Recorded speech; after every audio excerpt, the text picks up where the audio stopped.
cannot believe that was me. I didn't turn the microphone on, that's what was going on. Welcome back, everyone. Hope all of you have had a good chat with each other and also had a chance to dance a little bit. The title of this plenum, and I really enjoy the fact that you've decided for us how this is going to go down, because you've all made a circle, which is really beautiful to see that you actually want to engage with each other. It's very, very nice. However, we will be using all the three things, the silver boxes, also for this first part of the second session, which has the title, Who's Global, Who's Local, with a question mark after it. And I guess the question mark is the important bit of this title, since we were made painfully aware that this is a dichotomy that we might not want to be using these days. But so the question mark is the operative part of this title. And I also wanted to, didn't want to assume anything. However, I will assume that you know the intricacies of what it is that we will discuss now. But to kind of make it into a common starting point, I wanted to quote a book I recently got my hands on, which was Asiko, On the Future of Artistic and Curatorial Pedagogies in Africa, that BC Silva just published from her curatorial education, which is roaming. And she sums it up, so it was just kind of popping out from the page. It was so beautifully summed up that I wanted to quote it, because it gives an easy way into this very complex situation that we're dealing with. And she writes, in the 1990s, the lauded benefits of globalization and its tenets of openness, fluidity, and notions of interconnectedness implied that it affected or impacted everyone in the same way. Today, however, the fallacy of such thinking is obvious, end quote. And the kind of failure of globalization and the unevenness of the system that we're in, I guess, is a starting point also for this plenum, which is what we were coming towards in the morning session. And we wanted to kind of reintroduce our project a bit for those to kind of recap and also to, again, ease our way into it. So do you want to? Sure. Before embarking upon this afternoon's program, which is quite ambitious in its scope in terms of sort of attempting to become a self-standing dialogue, and when I say self-standing, I'm borrowing the Dutch tax term for the freelancer. So within the Netherlands Tax Authority, the freelancer is a ZZP, which is a self-standing zonder personeel. And will have noticed the H across the Humans of the Institution insignia material, which we sort of lovingly have considered a beheaded H, which is a kind of an H with its upper arm sort of cut off and as this sort of self-standing glyph. Of course, the paradox of being self-standing is that nothing ever is. Everything is, of course, heavily interdependent. In terms of the local context, I wanted to just cite a couple of pieces of information that to me hint at why we have called this conversation in terms of what we think may be at play in the experiences that freelancers in the cultural field have at present.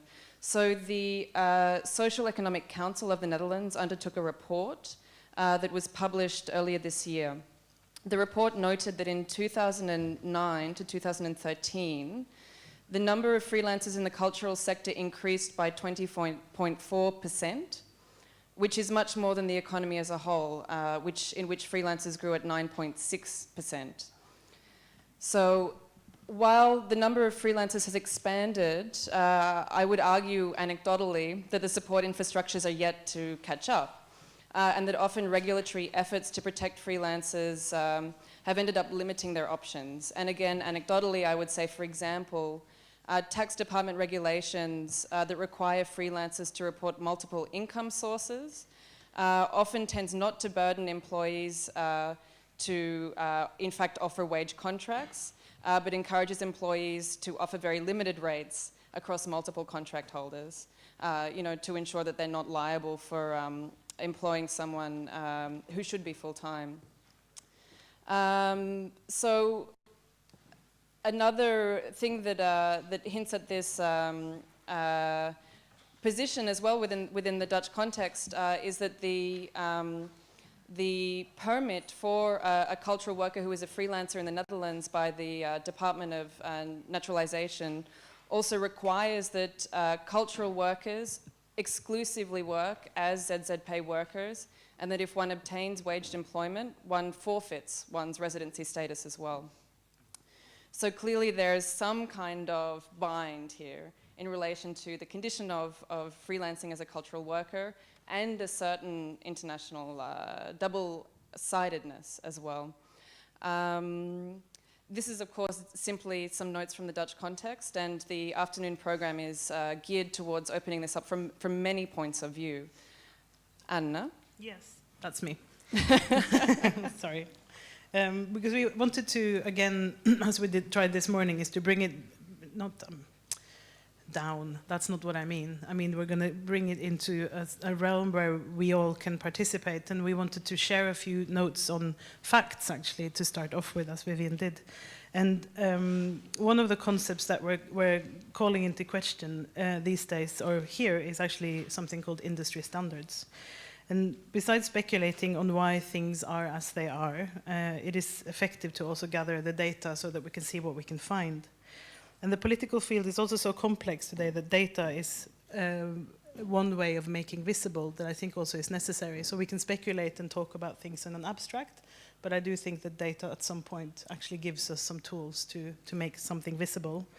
And I wanted to call on something which is local to me, which is the Norwegian Association of Curators. Just this week released the first ever working conditions report on curators.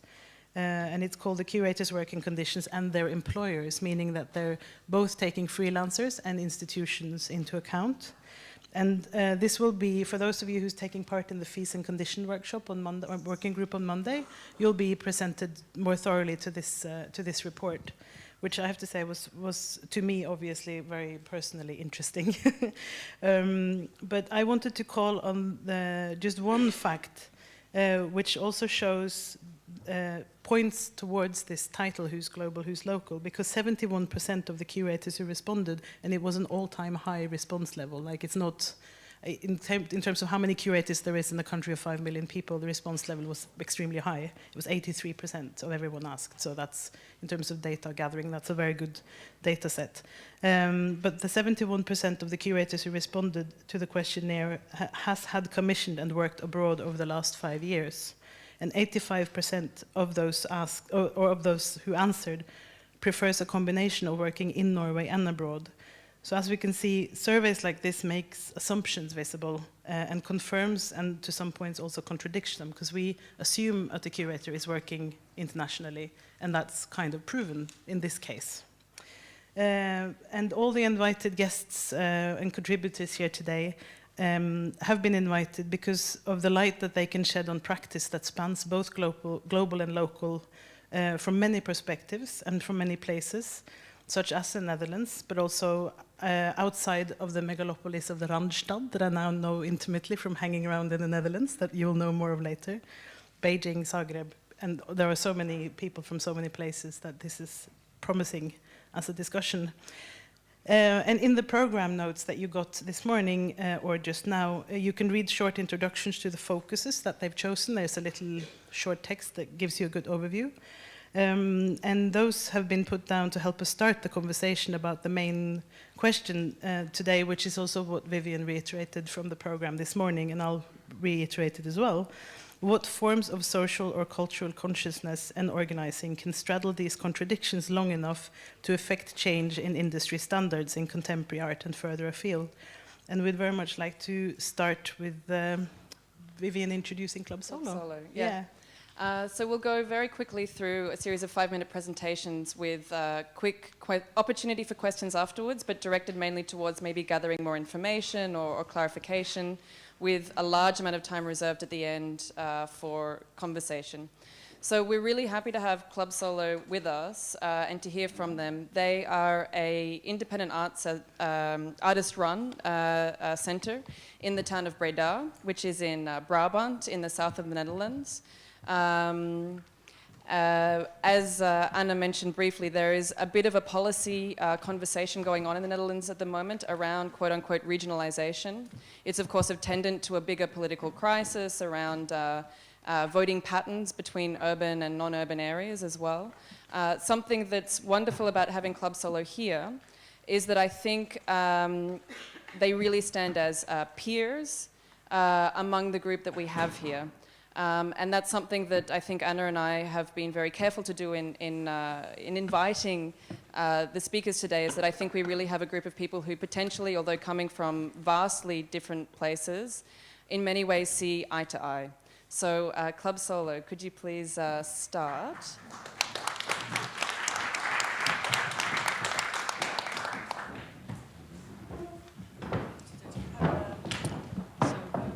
Is this working? Yes, it is.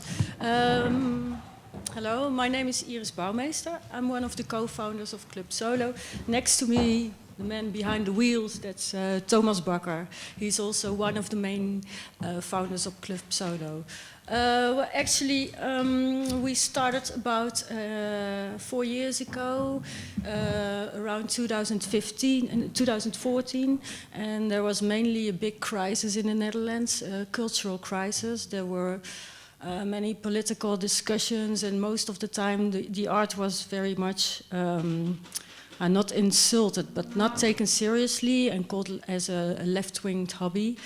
And of course, there was also a political tendency that there was less money and less funding for the arts initiatives. So we had this very beautiful artist-run space in Breda. It was called Lokaal 01, and it was there for about 25 years, and it was very well known all over Europe, and especially in the Netherlands, and of course very important for the city of Breda. And we, as being artists living and working in Breda, we heard that Lokaal 01 was going to quit.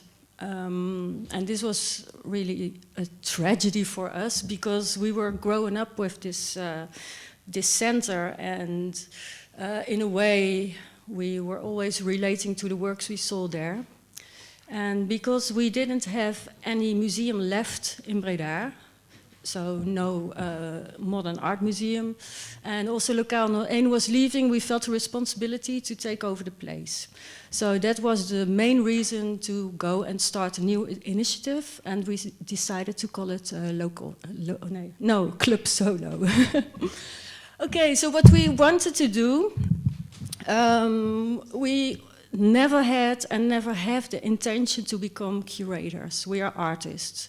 And we wanted to provide and organize exhibitions for artists in the way we wanted it ourselves.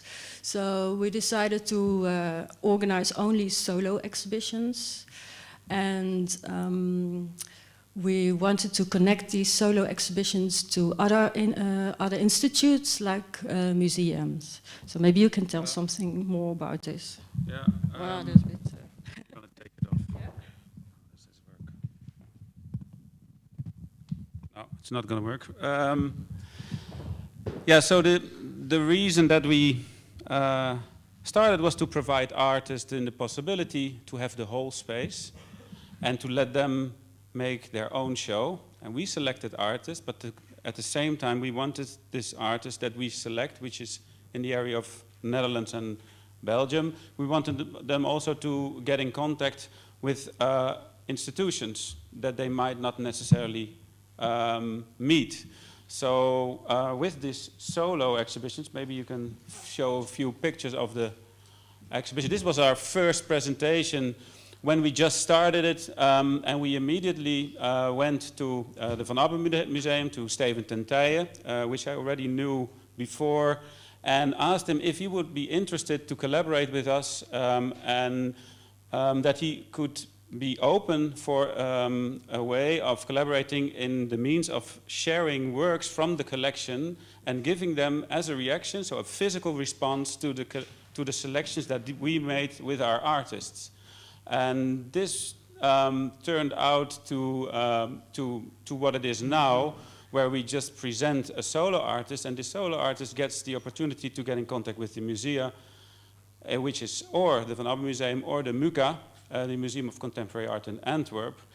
And they find a connection, they come and visit the studios of these artists and they get acquainted with them, and they might not necessarily know them or see them because these international operating museums are also looking in a very broader, let's say, a global view, and in opposite to what we do, we look around what's happening in Holland and these artists that may be not having such an opportunity to get these solo exhibitions.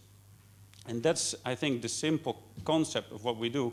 What you see here is a presentation of Guy Mees, which was a work in the collection of the MUCA as a response to an artist called Antoinette Peters, who's a Dutch artist. And these two come together in a space in Breda where there was no room for that. So in that sense, I think it is very interesting that these international works from other locations come in to Breda, and then you can, as for the public in Breda, it's also interesting to see because they might not necessarily see these artists. This is another artist called Iris Kensmil. We always make publications that might explain our concept maybe better, but we make these publications with texts and also with the reflections of the curators that react on the selection of artists that we made. And as a response, for instance, to the work of Iris Kensmil, we've got a beautiful painting from the Van Abbe Museum by Charlie Torop, which was an interesting and also a critical, I think, reaction towards the work of Iris. And at the same time, for us as an artist-run space, it was really interesting to have those two, let's say, works, but also this overview and one painting together in one space. At the same time, we also collaborate. Yeah, this is a hotel solo, which is another concept that we do, that we invite artists run spaces that we meet abroad and find interesting, and we want to get to know and also see how they organize themselves, and we ask them to take over Club Solo for a period of 2 weeks. And we invite them to come and see our space, and at the same time we see it as a sort of a cultural interchange. We invited Backlit Nottingham based on the fact that, of course, Brexit was going on, and we were wondering how that would affect their position as an artist-run space. And they came over and they showed an exhibition that was made in their own space, but at the same time was also shown in ours. What else? I think maybe I'm already at 5 minutes.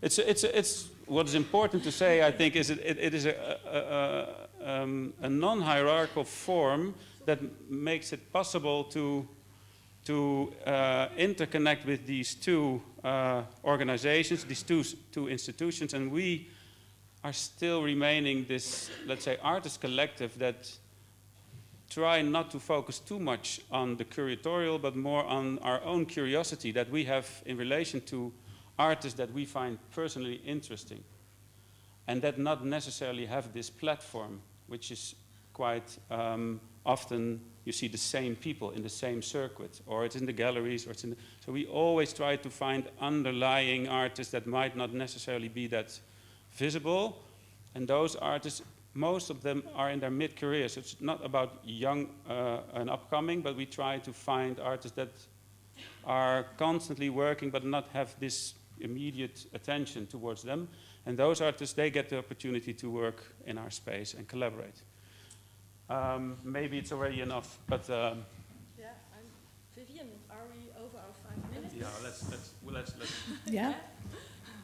To be honest, I didn't time you. Oh, well, I'll do a better job later. We can always talk about it.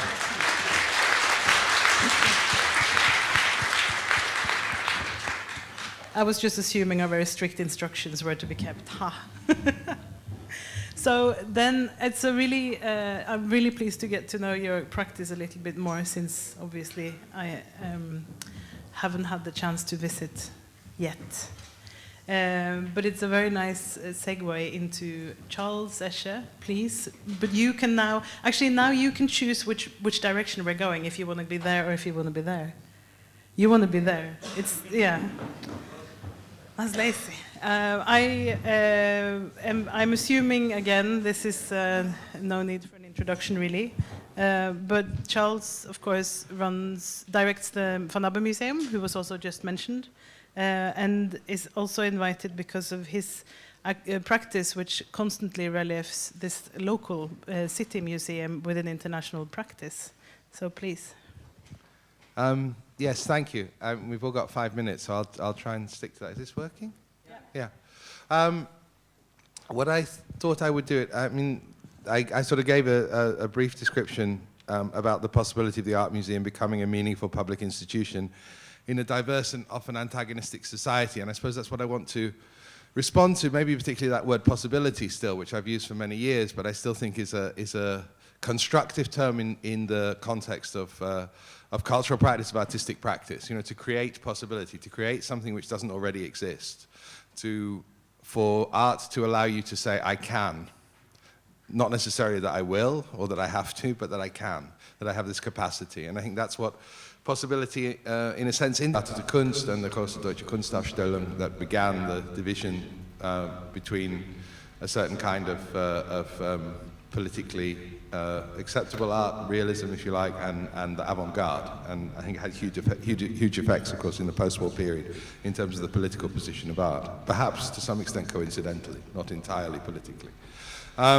So 1936 is a quite important year, and the museum followed in the 1950s and 1960s more or less the codes developed by the Museum of Modern Art, or also by Sandberg in the Stedelijk Museum here in Amsterdam, in constructing a series of white cubes. You know, white cubes which were imagined to be the places in which this art would play out. And then, as I say, in 5 minutes, to encapsulate history, I think around 2000, the idea of, it goes fast, no? That's good, fast is good.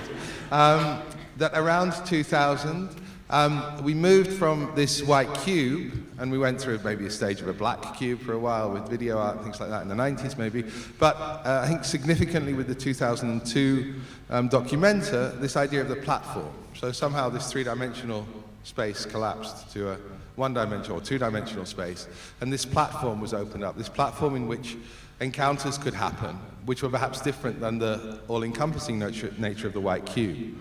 But I suppose my question is, in terms of being a meaningful institution, is either the white cube, which of course is still surviving, yeah? I mean, it seems incredibly archaic at a certain level, yeah, but it's still actually the space which is dominating the vast majority of the kind of institutions that I'm talking about, but even also the artist institutions. I wanted to say actually, so that we bought the Iris Kentsmills after your show, the portraits that you saw in the exhibition. So it's a Veda sides thing, yeah, that it also returns to us, and that it helps us to, exactly as you say, to discover artists. So there's a healthy relationship, I think, there. But that's by the by.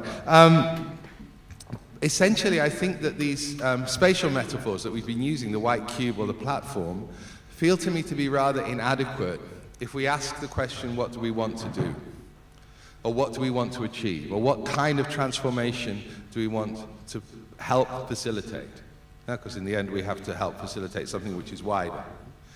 And it feels to me that these spatial metaphors of the white cube or the platform have problems because they attempt to address a kind of universality. Yeah? They attempt to say that a platform or a white cube could be anywhere, that it's not located in the way that I think many of our discussions are, and many of our discussions need to be.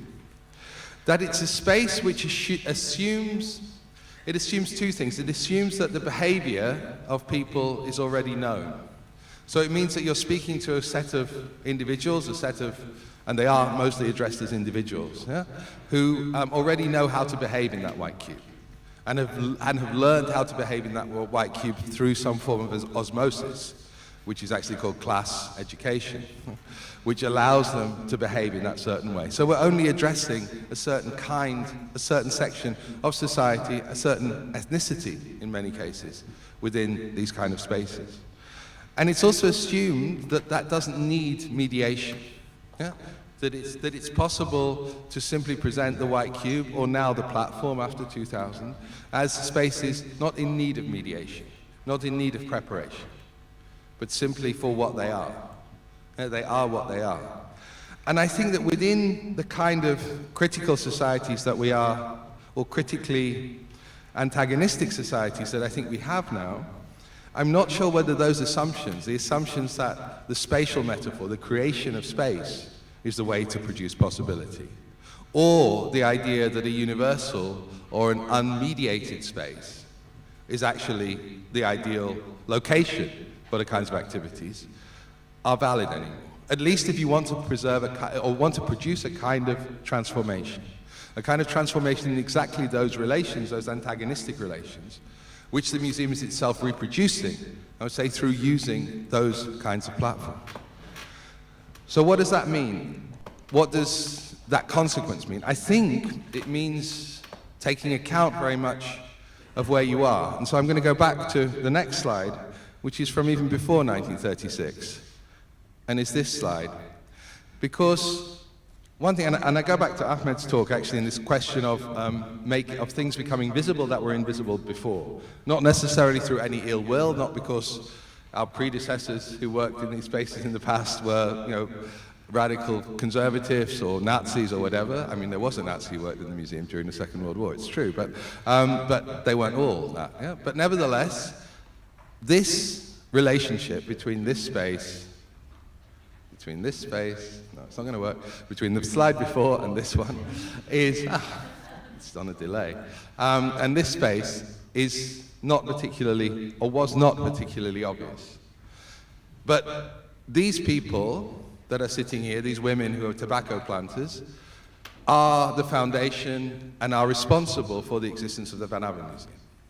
Because Van Abbe himself was a cigar manufacturer, cigar fabricant, you say, and he imported tobacco from, we've done the work now and traced it to two places, to central Sumatra near to Delhi and to East Java near to Surabaya.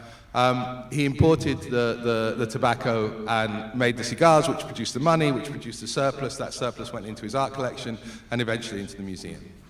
Yeah, so that process means that we need to take account of this space rather than the white cube or the platform, if we are, I think, to address our own kinds of legacies and the reason that we exist. And there's one final slide which is not so interesting, but just indicates the encounter.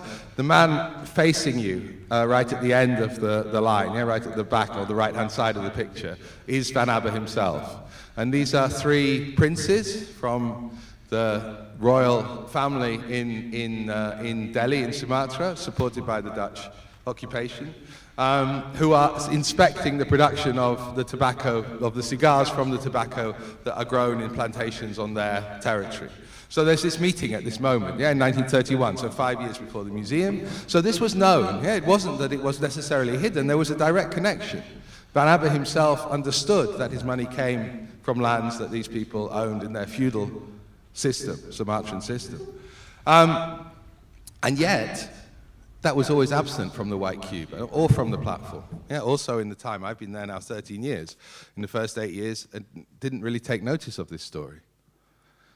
And I think that lesson to me, if we're talking about who's global and who's local, this idea of the global connections at the heart of this museum have been covered up at the same moment as the Van Abbe Museum has always said in its rhetoric that it's sort of bigger than Eindhoven. There's an international institution, that it reaches out to everywhere. Now that internationalism was defined once as between New York and Vienna.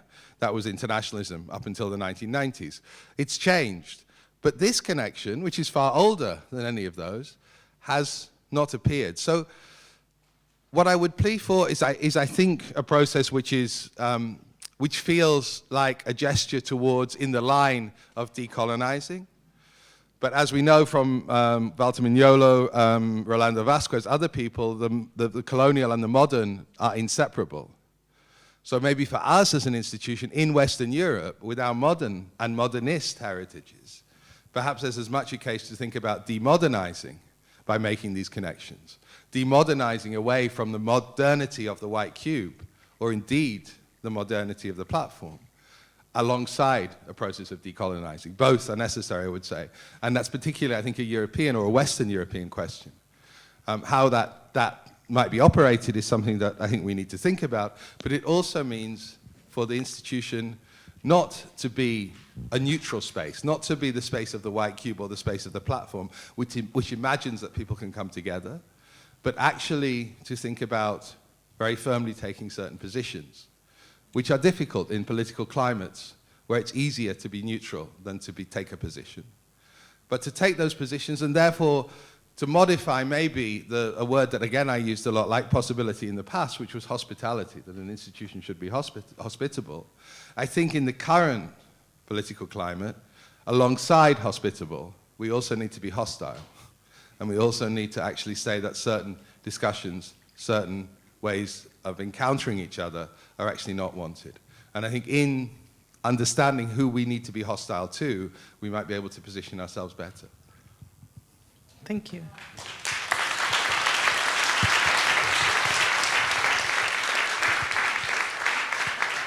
Yeah. So, as we've seen, the situation is one in which there is great complexity in what was discussed in the first session as conditions on the ground. And that's part of a very long story of the global. I think that's a perfect introduction to the curator Natasha Jinwala, who was one of the advisory curators on this year's Documenta 14, who also curated this year's Contour Biennale, and who since this year has been also working very consciously between South Asia and Europe on a residential basis. Natasha. Thank you so much. Thank you, Anna and Vivian, for bringing us all together. That is a mammoth task, and I'm extremely grateful to also be able to get back into discussions with colleagues in the Netherlands, and the Van Abbe Museum was a sort of mentor in my own development with Charles and his team when we were at the Apple curatorial program. So yeah, a lot has been nourished from this context for me personally. But just going into the current question in terms of the role of the freelancer, particularly this term, the freelancer as mobile agent, I feel that needs to also be kind of problematized when we think about whose globality are we truly discussing, and that how that globality also becomes predatory condition in our lives.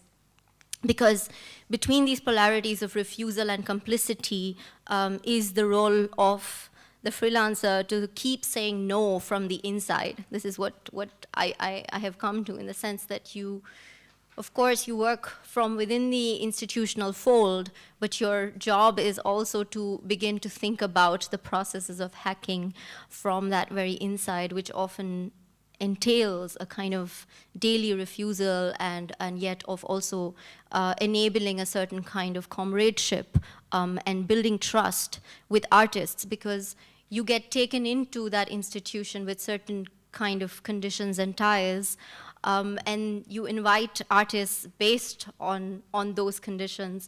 But often the responsibility lies then in perhaps being able to challenge those institutional procedures, because at some point you start to realize that if you accept unfair situations, then you are imposing those on artists that you share much longer relationships with. So while you move from one institutional context to the other, which in my case, I have consciously chosen to maintain certain relationships with artists in different scales of institutions. So whether those are very small residency-based organizations or artist-run spaces, or whether that means working in a biennale as curator, the artistic colleagues at times remain the same over many years. And so this is just to share a little bit about one case, which is with the Karabing Film Collective in Northern Territory, Australia.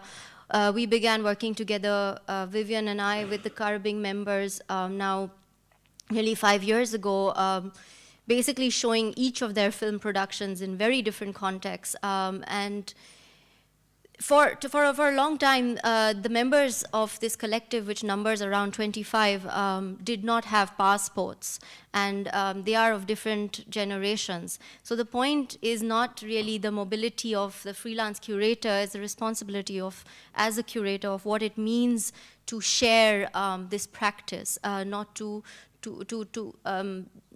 sort of work very closely with them on thinking about how their mobility becomes possible and relevant within our cultural context. So this was just a trip, research trip that I did to Beluen, near Darwin, where the community lives and works, with Rachel, actually, and it was a chance to also see how they make films on their iPhone 6,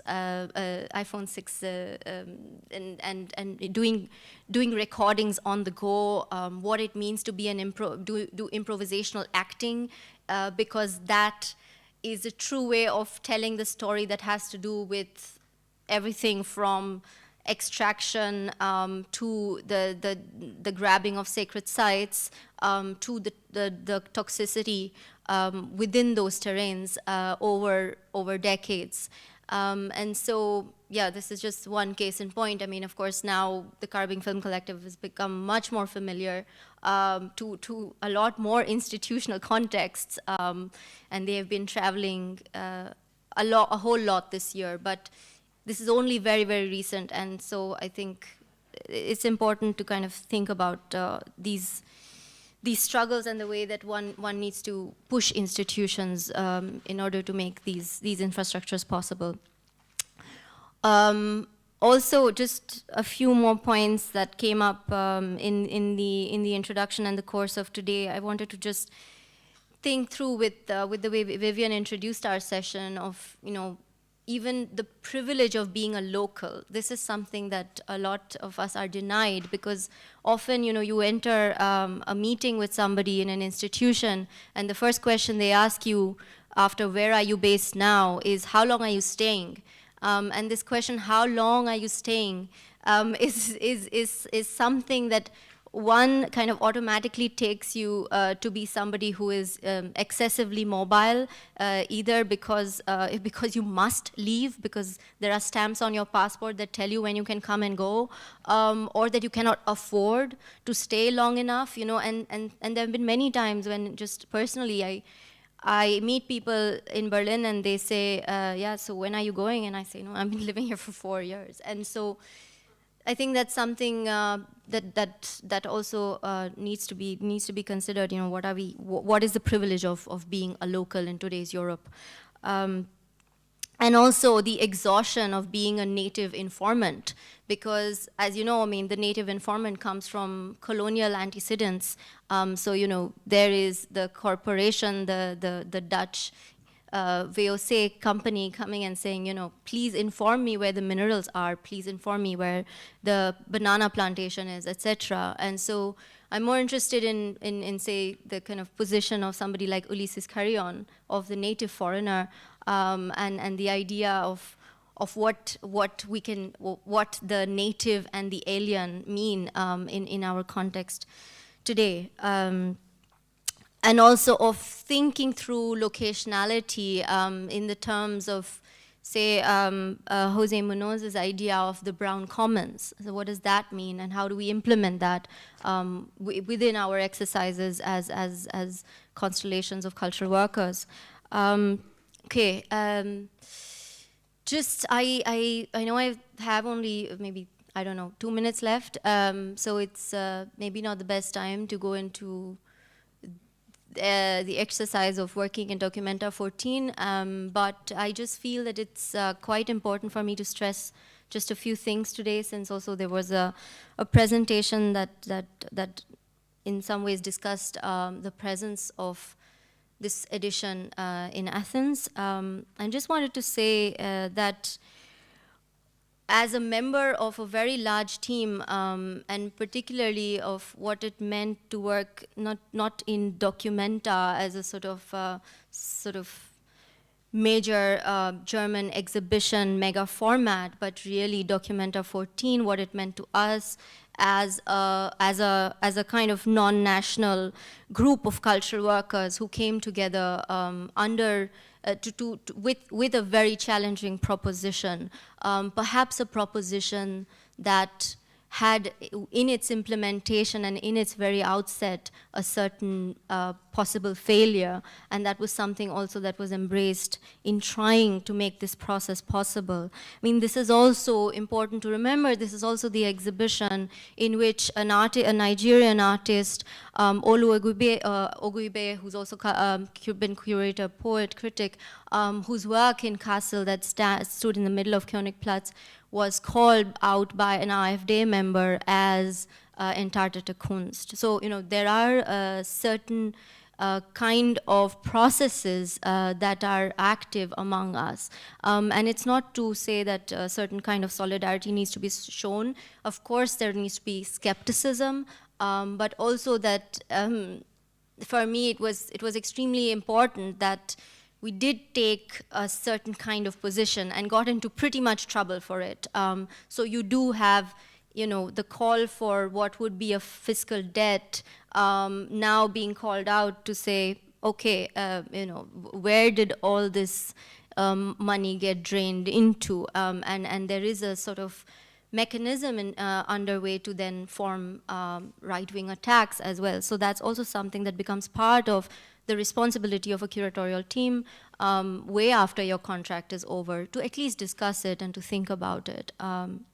So yeah, I just wanted to sort of put some of those things out there and also say that perhaps what was an attempt was to kind of try and express certain kind of continuities, so to work with certain public institutions and collections to take on a certain kind of infrastructure, be that even a journal that is already developed, and to really think about what it means to work within a format and hope that it can continue and enable a certain continuity as well, rather than create a kind of artificial disruption. At least that was some sort of attempt. And this is one project that I just wanted to end with, which is by Nikhil Chopra, an artist based in Goa, who runs with Madhvi Gore and a designer, Roma, HH Art Spaces, which is an amazing sort of laboratory residency space for artists in India, but who sort of not only Indian artists, but like it's a recent art space in Goa, very active. And Nikhil chose to do a performance for Documenta 14 that enabled a process of travel from Athens to Kassel in a way that it disassembled this bilocation into a kind of multiplicity of sites and collaborations. So he worked in each site. He was working with smaller art spaces, residencies, a dance troupe in Budapest, where they were stopped to perform at a public square. The process of realizing drawing a line through landscape was to actually travel with a hand-stitched tent that became a sort of itinerant studio for the artist and for various other collaborative institutions and other artists to join him in the process. And so I just wanted to share, you know, what it means to even disperse the mega format in different ways, and that, of course, is something that was undertaken through various artistic positions, and not that I can go very much into detail, but this was one such project that I worked on and learned a lot from personally in what it meant to actually build audiences along the way, in Bulgaria, in a village, in Romania, in a national park, in a wilderness, as I said, at a public square in Budapest where performance was stalled. And therefore it was not only about two sites, but rather about forming certain kind of circumstance where the exhibition reaches out into various domains of publicness. Thank you.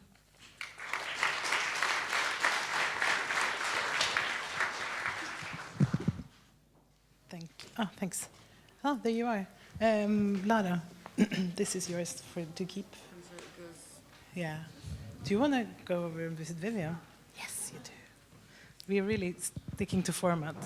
We're going to have you move because it's not comfortable to sit still too long. That's what's going on. Thank you, Natasha, for that.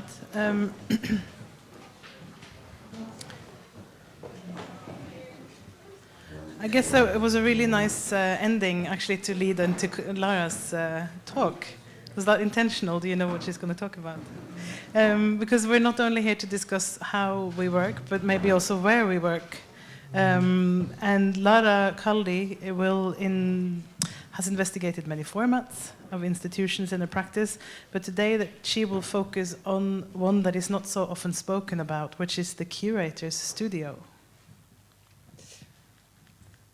Thank you, Anna. And yes, sorry, I changed my mind about what I'm going to speak about. That's okay. A couple of days ago, and yeah, I'm sorry that I didn't inform you, but I actually thought that I'm glad I did, because it kind of works better after hearing Charles and Natasha speaking, because I'm actually going to speak about a kind of working from a set of impossibilities. So this kind of, yeah, there's the possible and the impossible. And also this kind of tension between the global art world and you know, the kind of what happens locally. And it's through speaking about working on this project, Sharjah Biennial 13. I was invited by Christine Tame, who was the main curator of Sharjah Biennial, and it's a biennial that happens in the United Arab Emirates.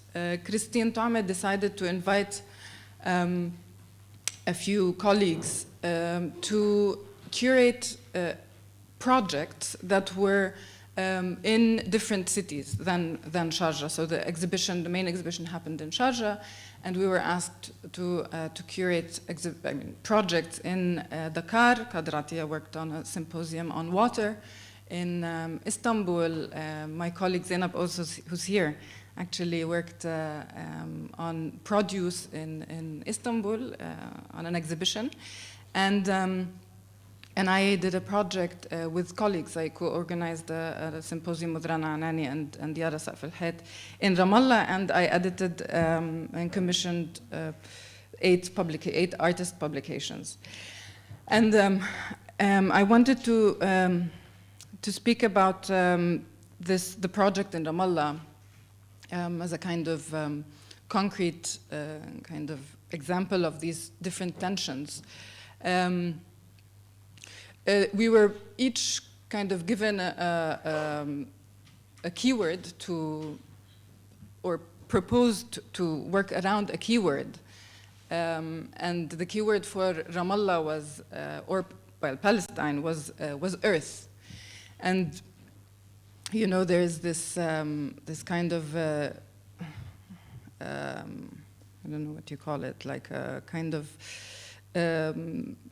idea that the indigenous or the native is defined by their relationship to the land, right? That there's this kind of romanticization of the relationship to earth and to the land, which in Palestine really exists. So in kind of it's strange, kind of sarcastic. With the loss of land, you have a romanticized relationship with it. So I wanted to really emphasize or work on this kind of a more materialist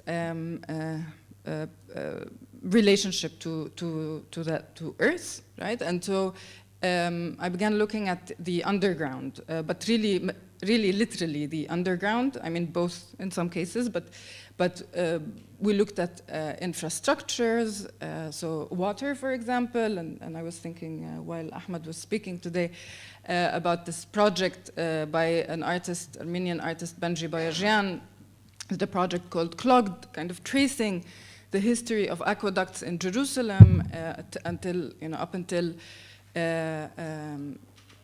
recently, with water companies, Israeli water companies, and this unfair distribution in Jerusalem as a city, and this access of north of how historically water canals worked on this axis of north-south, but now everything is kind of east-west because of the divide of the city. Others, these are the books that were presented in Ramallah on this table, and the project, it was a sculptural project by 2 architects from Bethlehem. So these are the 8 publications. But also another artist, Inas Halabi, who's also here, did a project on chemical waste burials in the south of the West Bank. Of course, Israeli military buried chemical waste secretly in the West Bank, and about this kind of what happens with radiation in these cities, towns, and villages. I mean, a big part also of the symposium and the publications project was this kind, and this is where these kind of impossibilities were kind of teased out, was this issue of the museum in Palestine, or what we call the question of the museum in Palestine, which was a conversation and an ongoing debate in Ramallah, right? And that connected globally. I mean, I think it's what every museum thinks about, but in Palestine there's a kind of higher tension, and because of the settler colonial condition, because we are under military occupation, it is much more spelled out. So in recent years there has been a proliferation of museum building in Palestine, and these are kind of national modernist museums being built in a place where there is no nation state yet, in a sense, recognized. But you have this tension between, in order to be recognized internationally, you have to have a museum, right? But then is a museum in Palestine a kind of an adequate form for the voices of the oppressed, right? And while the struggle is clearly ongoing, struggle for emancipation outside the museum, right? I mean, around it, actually inside of it at times, and this is what is really interesting. These tensions create an impossible museum. Museums have been failing in different ways, and I'm really interested in this failure. And I will conclude with this last example that I will speak about. One of the other impossibilities in Palestine are to invite Arab artists or artists from the region to participate in exhibitions and events, and in general kind of cultural events in Palestine. And this is something that has been the fact since 1948, and some writers have posited that the Nakba is not only a catastrophe in terms of the diaspora and refugees and a kind of material destruction, but kind of an interruption, a disruption in a kind of intellectual relationship with the Arab world and the bigger region. And many other Arab countries are not allowed into, because Palestinians do not control any of their own borders, so are not allowed into Palestine. But in fact, many of the artists working in the Arab world were extremely important, were making extremely important work for this conversation that was ongoing in Ramallah. And so I thought about working through this impossibility, right? So one issue was to think through this impossibility of the museum as a way to generate an idea or variations of what a museum in Palestine could be, but also to work through this impossibility of having kind of these artists participate in Ramallah.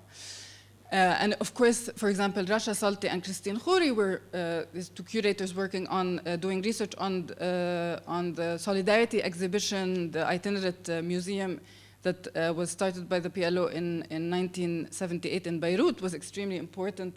But no one in Ramallah had kind of heard of it, so it was very important for the discussion on museums. So I decided to invite anyone who is important for the conversation, and to try to incorporate that into the performance or the work itself. So we invited Rabia Mrouwe to, and I'm trying to click through, but this is so of course Rabia Mrouwe is a Lebanese artist, and, as you all know, and he cannot come into Palestine. So we decided, after a long conversation, we decided to send a Palestinian poet, Asma Azaizeh, to train with Rabia in Berlin in presenting his 3 of his lecture performances. And so it was presented in Haifa and in Ramallah, both of them. And we actually, she was so great that she was even better than Rabia Mrouwe. Or that was the joke. And actually, just yesterday, I was speaking to colleagues who had seen first Asma's performance, and it was their first time seeing Rabia Mrouwe's performance. Others were Lawrence Abu Hamdan. Now, Lawrence Abu Hamdan, this is another performance. This is Asma performing. Lawrence, no, okay, not sure, okay. So, Lawrence Abu Hamdan, I invited him to present his lecture performance, his work, Birdwatching, which is on the regime prison, the Syrian regime prison in Damascus, which cannot be monitored, and so he has this work where it's based on interviews with witnesses, survivors that were in this Saidnaya prison. And the way that Lawrence gave this lecture performance was through headphones that the audience usually, I mean, Lawrence is in the hall, but the audience listens to this lecture performance about these witnesses, and they are talking about what they heard in this prison. And he kind of built this kind of architecture of the prison according to their reports on how they heard soldiers moving, food being delivered. So it was it was an audio essay. Again, so Lawrence cannot be in Ramallah, so we had this plan. It was perfect to incorporate this kind of absence, disembodiment. And we had a kind of conversation about using this word, disembodiment. We couldn't agree. Because Lawrence said, and I agree with him now, that you cannot, a voice is never disembodied, that a voice always, there is a body, right? That is important.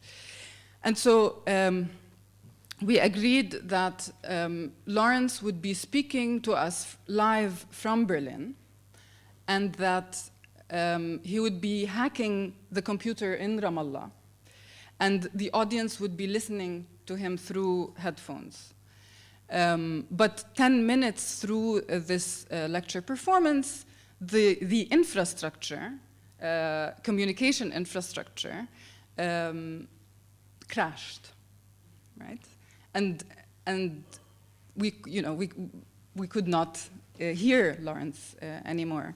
And I think that was very indicative of these kind of impossibilities and these tensions that happen in a very particular place.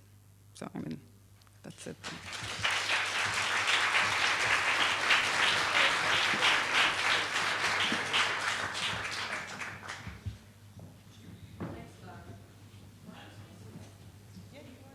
Yeah.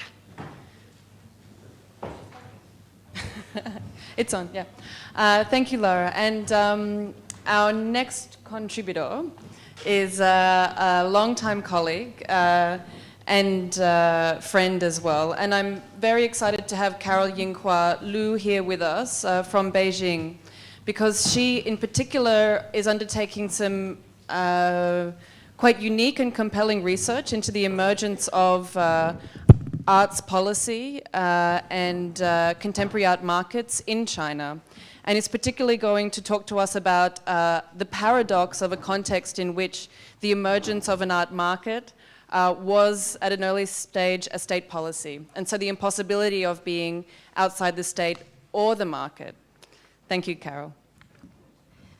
Thank you, Vivian and Anne, for the invitation.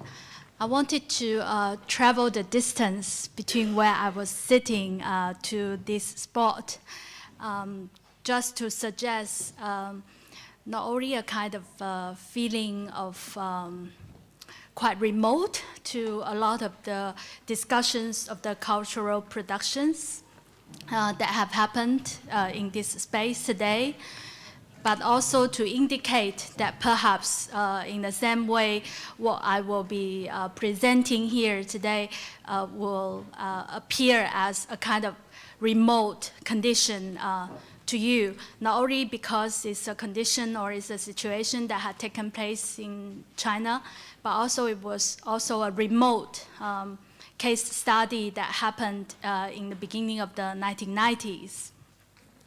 And I'm also aware of the limit of time, so I'll stick to my paper. So I only have 10 minutes, and I will speak about a case study from a research that I have been working on in collaboration with artist Liu Ding. Our research is to analyze the legacy of socialist realism and its ideological construct in the historical process and practice of contemporary art. The example I'm presenting today takes place in 1992, but I'll start from the year of 1989. In China, the events of 1989, especially the government's crackdown on the student movement in Tiananmen Square, severely dampened the intellectual and idealistic spirit of the 1980s. The beginning of the 1990s heralded the arrival of a gradual construct of contemporary art in China. This notion, this vision of contemporary art was one that was strongly influenced by the idea of a market-based art system, which could enable and support artistic practices without dependence on state-supported resources and infrastructure. The disillusion of the 1989 propelled an aspiration for autonomy, which was made possible at this moment with the further implementation of market economy and the gradual rise of an art system for contemporary art practices outside of art academies and state institutions. In the 1990s, the marketization of art was taken up by Chinese art practitioners, both in and outside of the state-supported structure, as a proposal and a plan for action, with the conviction of gaining more autonomy and social legitimacy for contemporary artists.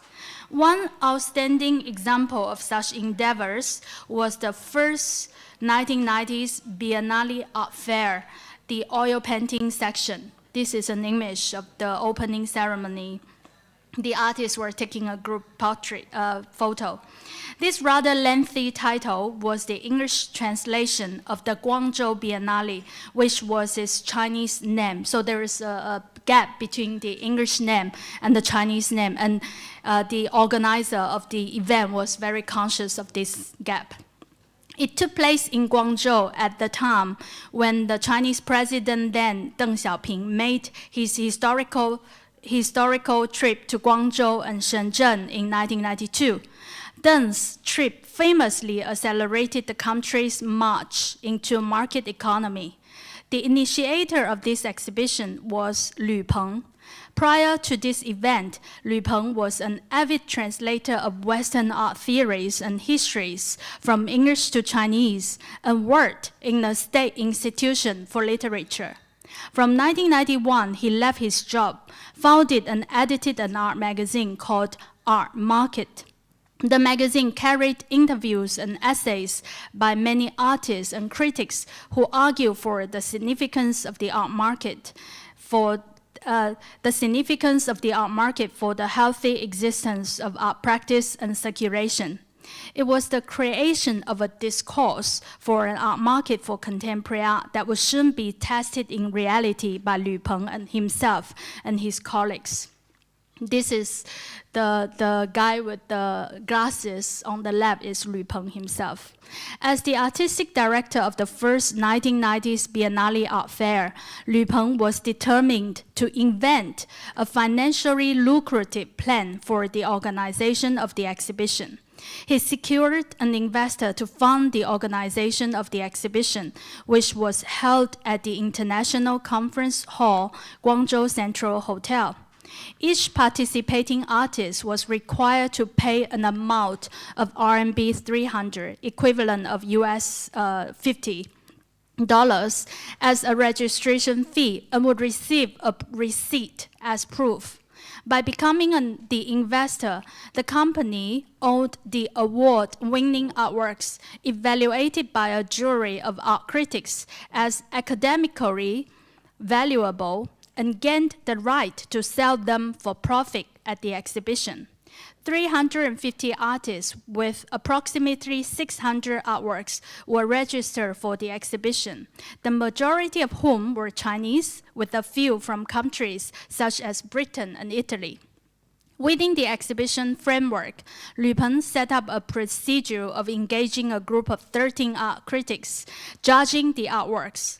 These art critics were mostly his peers and active contributors on the issue of the art market to his magazine, Art and Market.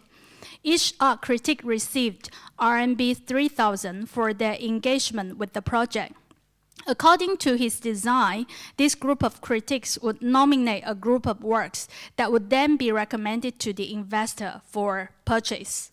These critics selected 400 pieces of works out of the 600 in total to be shown at the exhibition. Among the exhibited works, 90 was nominated to be considered for a second round of judging.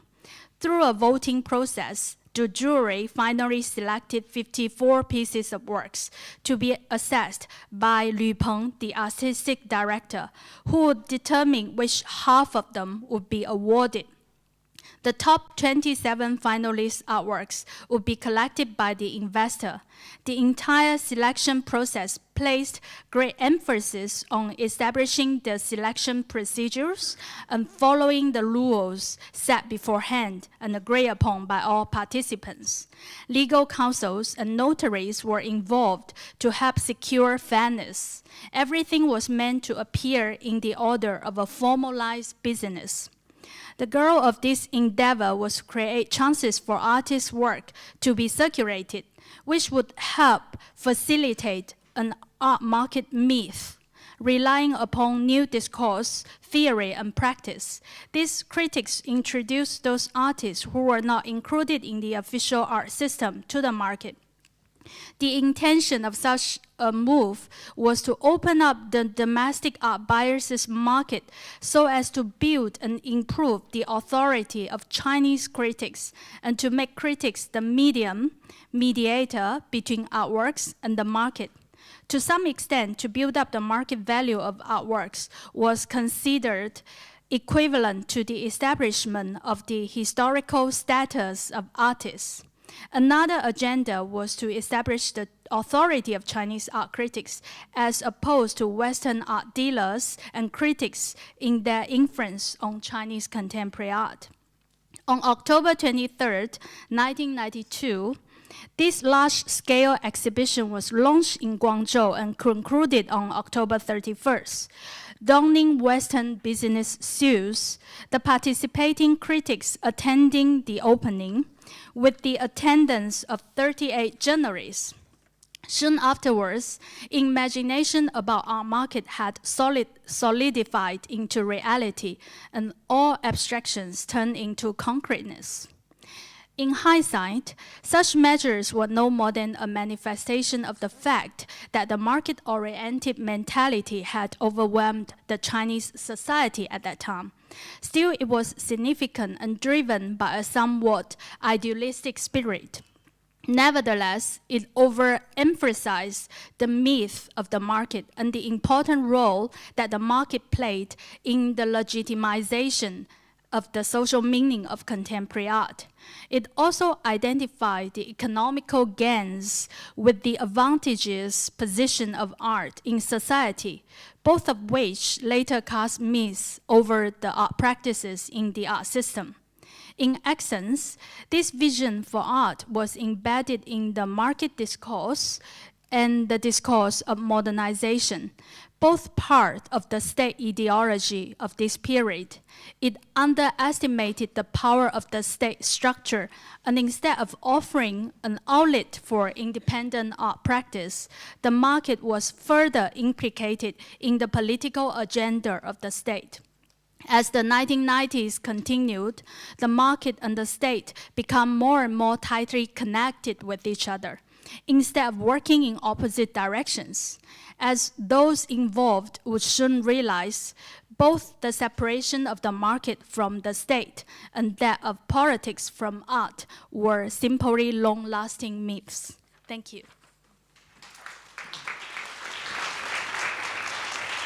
Thanks, Carol. That was. I just want to ask a quick question before we move on for clarification. That was amazing, and I'm really enjoying the art history that we've got in the room. I just wanted to ask, what were the valued aesthetic qualities that were being awarded? Like, what kinds of work was being, was being awarded? Yeah. There were many works that were considered political pop or cynical realism, mainly realist paintings, but with an attention to everyday life, which was in itself representing a shift from the socialist realist tradition of romanticizing realism.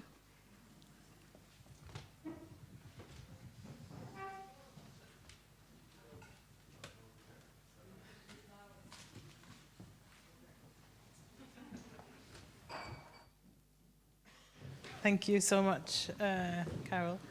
We're turning and turning. Sorry. We're very pleased to have Alan Michelson with us today, who chose the log chairs. I'm very happy to see. Alan is going to talk us through a project which is recently culminated, although maybe not finished, called Indigenous New York. Thank you, and thank you for inviting me. I'm a Turtle Clan Mohawk artist and independent curator living in Manhattan. I'm also a member of the Six Nations of the Grand River in Ontario, which is one of our diasporas. We've been deeply local as well as global for about 400 years, and some of the first Europeans that we met were actually Dutch traders looking for furs in our territory.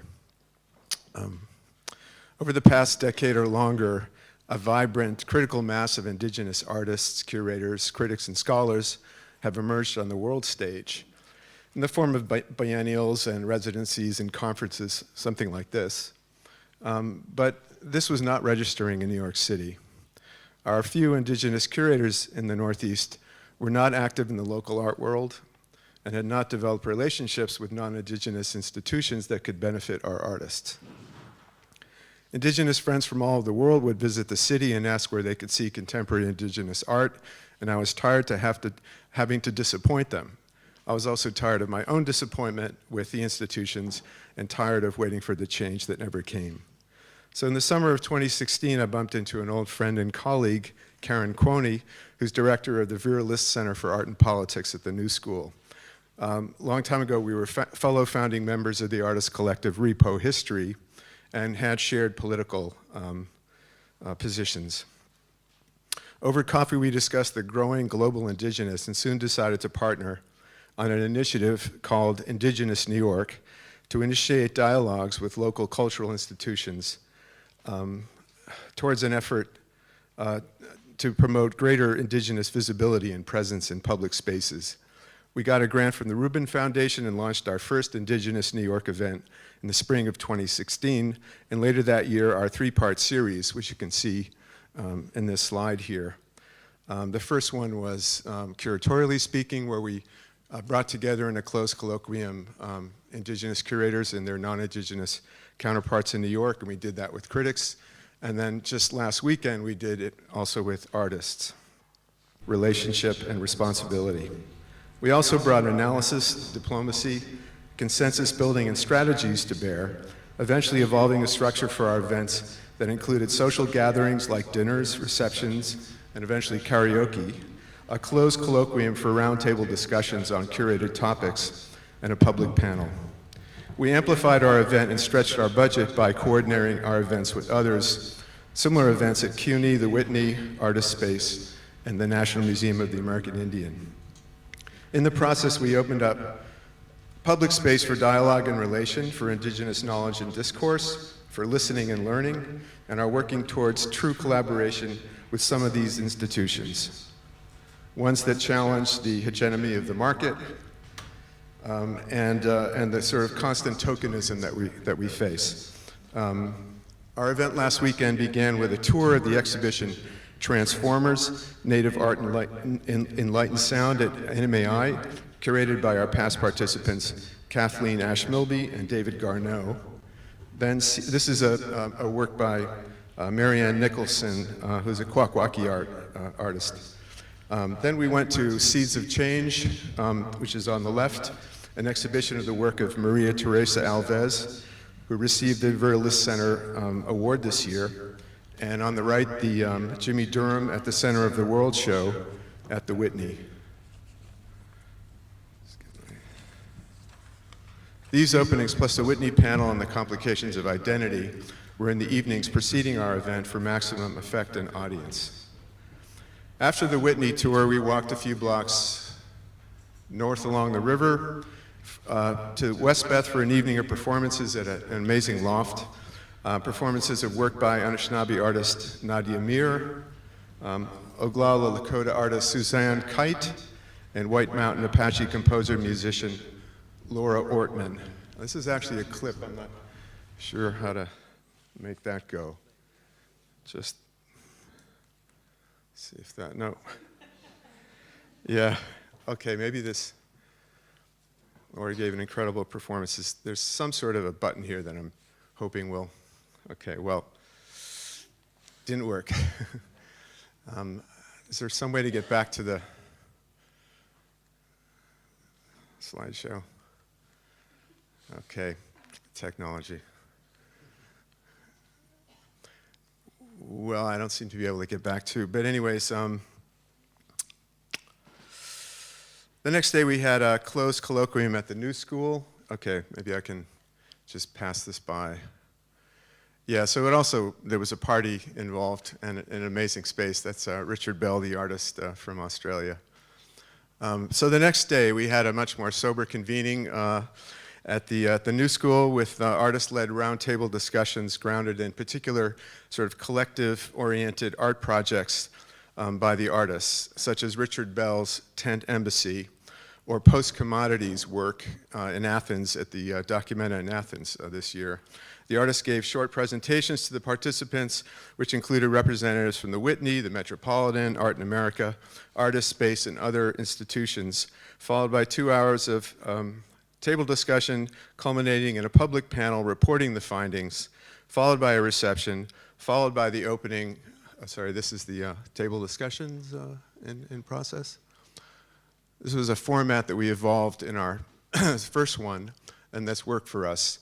Having the discussions culminate in a public panel was a good thing. People were very warmed up and interested, so that was something that came out of that. And then we just actually segued from the public panel part to a show at Artist Space, which was also commemorating a show that was curated by Jimmy Durham and Gene Fisher 30 years ago, called We the People, that I happened to participate in. So thank you.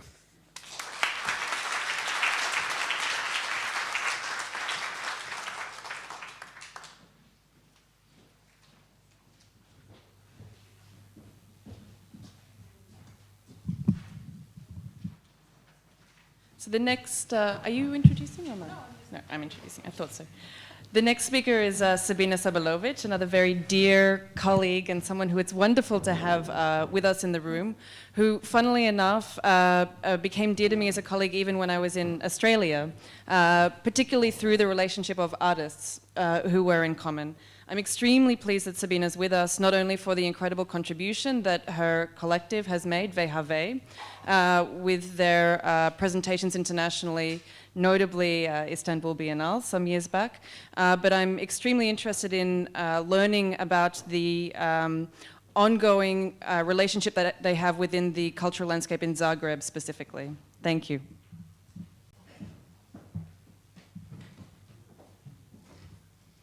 I will start with my only slide, which I didn't really choose for that reason, but being here today, it makes me feel that also this event could be kind of related to it, because I think that one thing that is gathering all of us is a really kind of rushed and very hectic sense of life rhythm, and I'm thankful to Vivian and Anne for producing this pause in a way.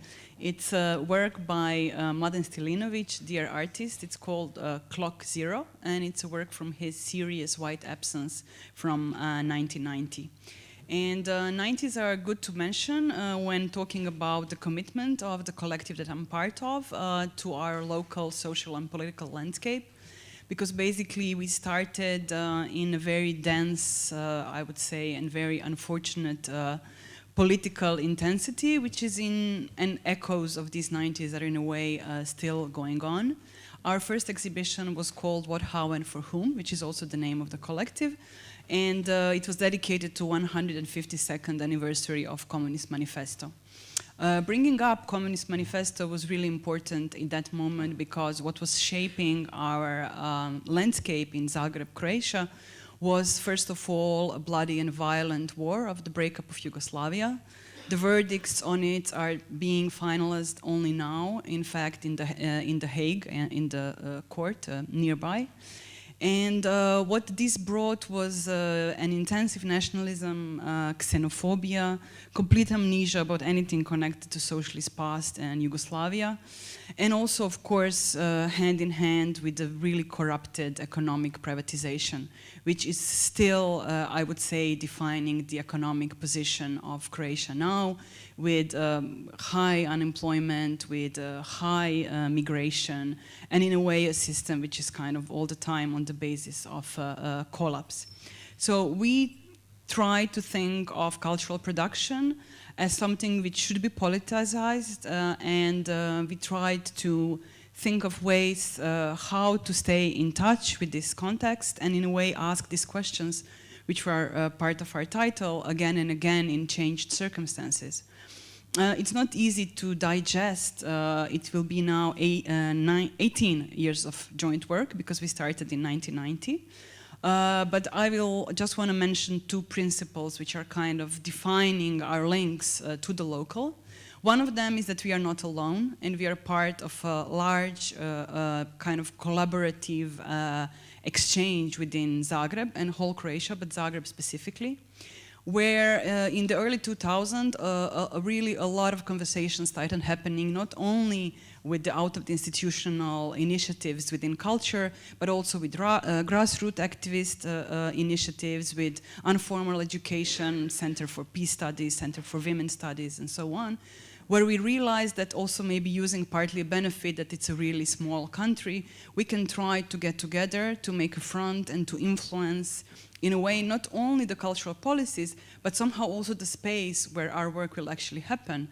And in that way, it's like, you know, it sounds basic, but it was all really important, I would say, achievements for all of us, was things like getting part of lottery funding to be dedicated to the cultural experimental projects, sustaining kind of a system of cultural councils which are evaluating the projects, trying to, you know, refuse the spaces being commercialized, even getting kind of a collaboration with the city for one experimental institution, which is a unlike usual public-private partnership, but a public-civic partnership, where kind of a network of NGOs and the city started an institution. City gave us some resources, which are kind of helping out all the initiatives that don't have spatial resources. And also getting special grants and funding, which are especially targeting the collaborations within Croatia and kind of exchanging programs between Zagreb and smaller cities, which are in an even more a difficult situation when they want to realize their projects. So in a way, this was really important for us as VHV, so always trying to find ways how we can contribute to this kind of joint front, and also being aware that also responsibility on our kind of working conditions and the space that we'll have is also on us. And at good days, it felt like we managed to have a voice which is kind of heard, and some of these achievements that I mentioned did quite change at least kind of this narrow space within which we were working. Us as VHV kind of contribute to this the most through running Gallery Nova, which is a really tiny city-owned space, which we've been running from 2003. So except doing all these collaborations, what we constantly try to do was to kind of get all the things which are constantly pushed under the carpet in terms of a public sphere in Croatia. Since unfortunately all of this context in terms of politics didn't change that much, there was also kind of a lot of repetition and insisting and stubbornness in what we were tackling. So I will just mention some of the issues that we did, a lot of long-term projects through different kind of constellations and partnership, discussing collectivism, discussing, let's say, art history outside the Western canon, discussing heritage of Yugoslavia, both in terms of art experiments, but also things like the partisan struggle of the Second World War, which has been completely deleted.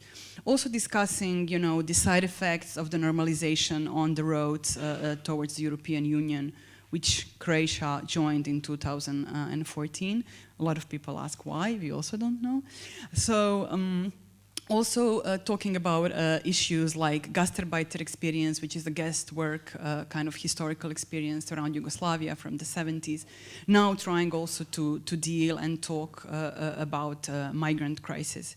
So these are somehow some of the issues that we try to open up in dialogue with the artists, of course, and always trying a little, as much as we could, to turn our back to the West. So looking for the alliances in the East, in the South, and in a way seeing how, as I was also mentioning this morning, these shared experiences, also of the working circumstances of the political landscape, could be something where we learned from each other.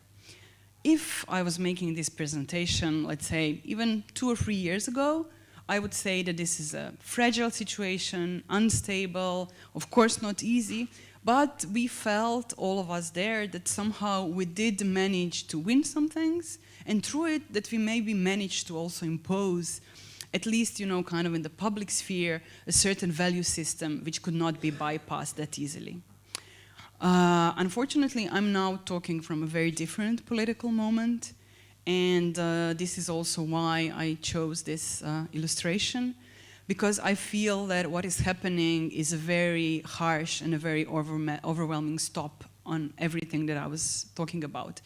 Croatia officially has kind of a, let's say, conservative central rightist government, but in fact it's a really harsh right-wing government, which is basically closing the space for pluralism, which is something that I think was always outside of our horizon as a possibility. Unlike our colleagues and comrades in Egypt or in Lebanon or in Turkey, we are still not facing that in terms of, closures which are physical, so people are not getting imprisoned. But, and this is also maybe something which is interesting to come back to, what we are in fact facing is kind of an institutional closure, a closure in fact to administrative measures which are part of, let's say, kind of a democratic system. So basically what this government is doing is they are changing, kind of funding policies, they are closing institutions, they are changing directors, they are changing board members, they are changing evaluators of, all the projects. And through that, of course, what they are pushing is a really harsh nationalistic agenda, which is the only part of a cultural narrative that is valid for the state support.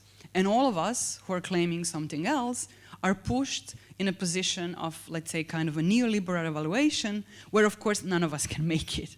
So in that moment, if you are kind of out of this official discourse, you are not contributing to it anymore, then in a way you are made redundant, and it doesn't matter anymore. So this is why I feel that this clock is kind of a stop, which of course feels completely blank, feels very firm, because there is no political organization back home which would change that. And of course our work cannot replace that in any way. But still, what I feel is really important, and this is why I think it's really precious that we are here and we are sharing all of these experiences, is that still, no matter how much this sense of time doesn't feel really something that will change, soon, because also Croatia is not any kind of, like a state of exception. It's just another European norm. I mean, I'm certain there are colleagues here also from Hungary or from Poland, and, this is just, another block that you are joining, and it's kind of completely normalized. So I think that we really have also as a cultural workers an important, urgent task to see how do we survive to this stop, and how do we find ways to continue to preserve knowledge, and in a way to buy time to kind of find a horizon where a different set of values will again have space and hopefully also regain its political position too. Thank you very much.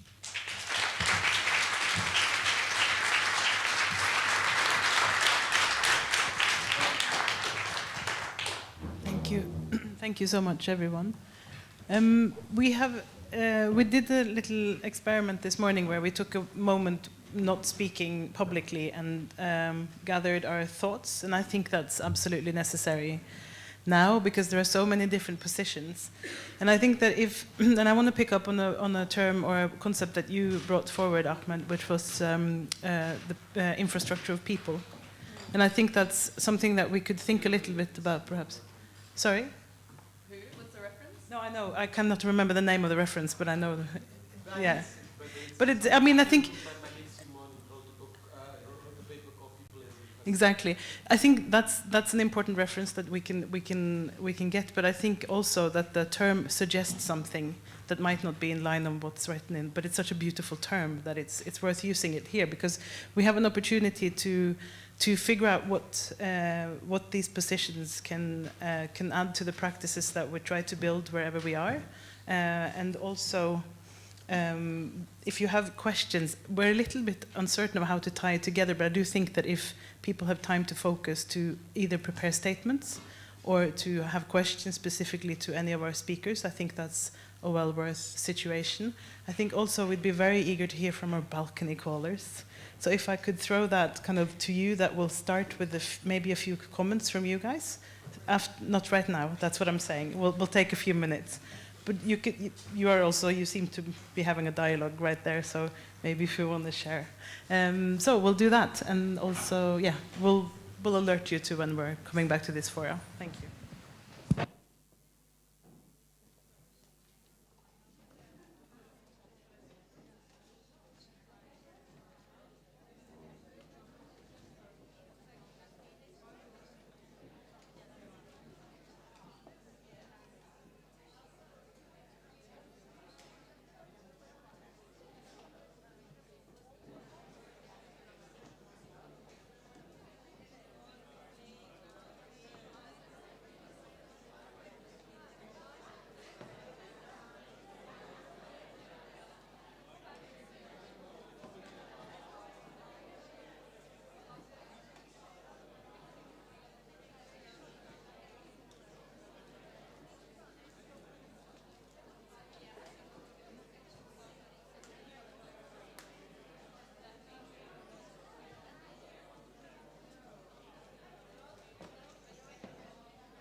Yeah. I wanted to check, when do the photos... Need to be available. Yes. We haven't discussed that, I just realized. I mean, it's always good to have them up as soon as possible. Yeah, so what you I think- could yeah. what I could do is edit a couple of them tonight Yeah. when I come home, so you can publish them tomorrow morning, and then I can edit a couple on Sunday, so you can publish those Yeah. on Monday, Yeah. and then I'll edit the rest on Monday, That's perfect. and then do the dinner, That's perfect. and then publish, and then edit And those. then just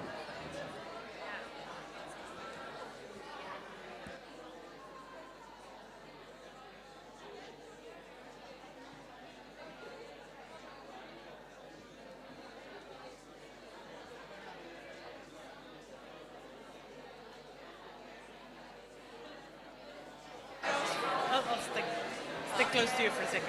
Yeah. Feel safer. I'm feeling good, huh? Okay, everyone. Oh, hang on.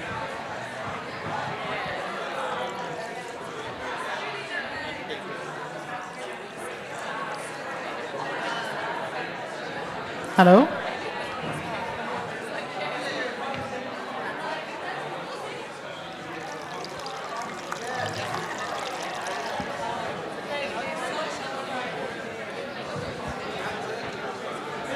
Okay.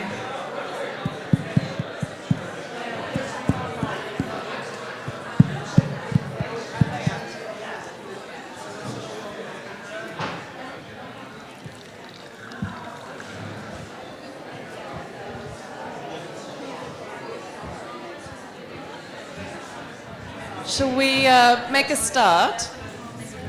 That was my Shall I launch in? Please go. Yeah, okay. So thanks for coming back and for being with us for the second part of the first day of Humans of the Institution. So we've taken a brief moment to let off some steam and to soak in the first round of the plenum presentations, which covered a really large span, I think I can say for certain. I'm going to speak personally for a moment, which is that I'm genuinely very interested in this program and with the outcomes of the working group in, at the most pragmatic level, what the capacity for organizing is among freelancers who are cultural workers in the arts across locations. We are very blessed to have with us in the room a number of wonderful self-organized arts organizations, including Wage from the United States, Platform BK from the Netherlands, and the Norwegian Association of Curators from Norway. These organizations have all done really remarkable work and have achieved very important outcomes within their jurisdictions.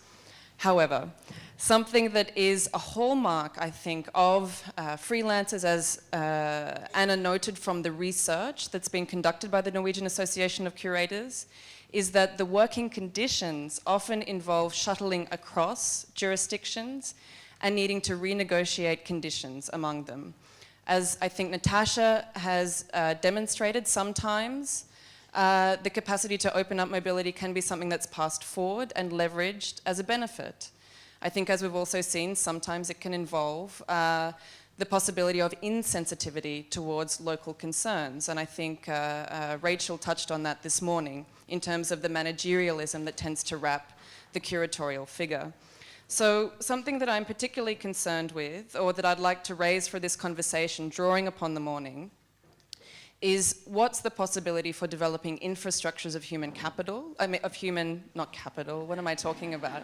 Of human infrastructures that are not interested in global capital, sorry.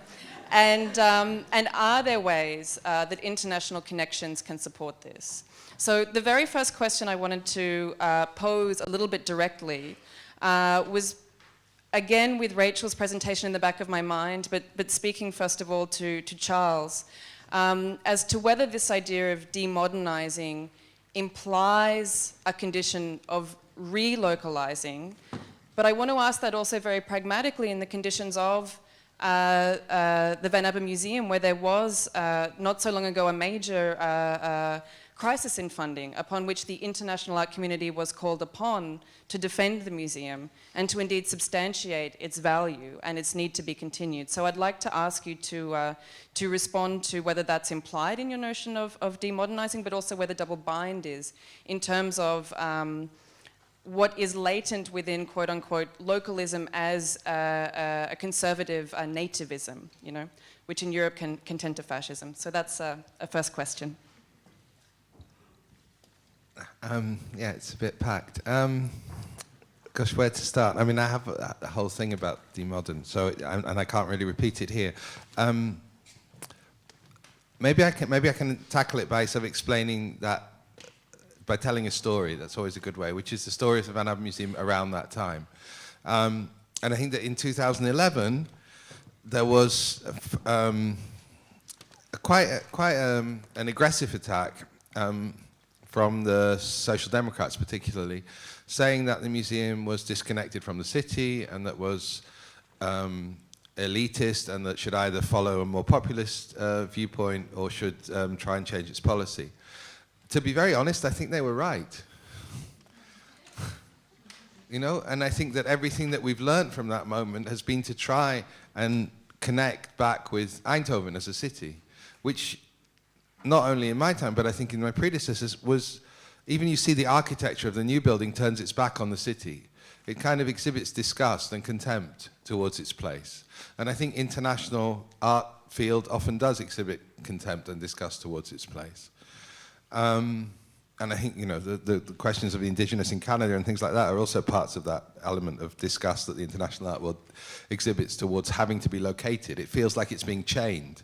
It feels like it's sort of, you know, Gulliver being pinned down by the Lilliputians. Whatever. That's the kind of attitude, I think, and that's the kind of attitude which I probably had as well, very much, even though, you know, it's difficult to say that. Yeah? But so I was extremely grateful and would again be extremely grateful to the international art world for rescuing our elitist position, which is what they did.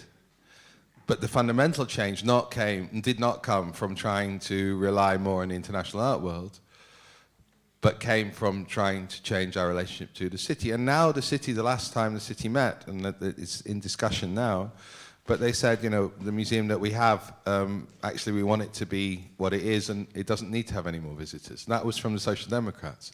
And that was 7 years after, it was, well, 6 years, 2010, 11.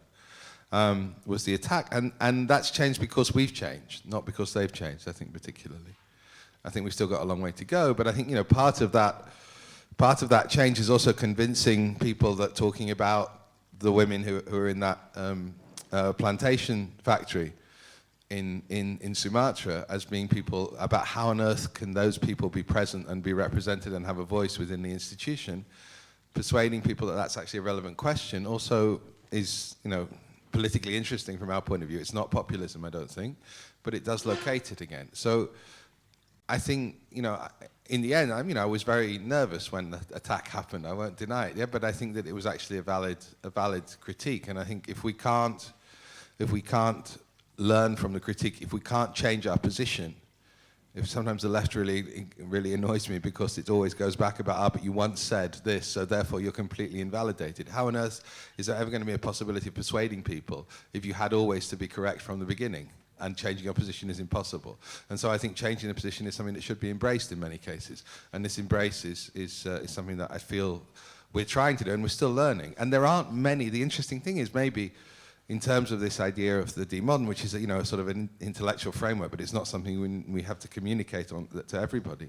But there aren't many signposts, many directions towards what that demodern might mean. I think it means a relation that the colonial and the modern are inseparable, and that if we want to decolonize those institutions which grounded modernity, which are the colonial institutions, which are, or the colonial states, the colonizing states, who carried modernity with them as a sort of free gift, you know, that those states have to think about that implication, and therefore to decolonize has to involve another relationship to modernity than simply one of endless approval.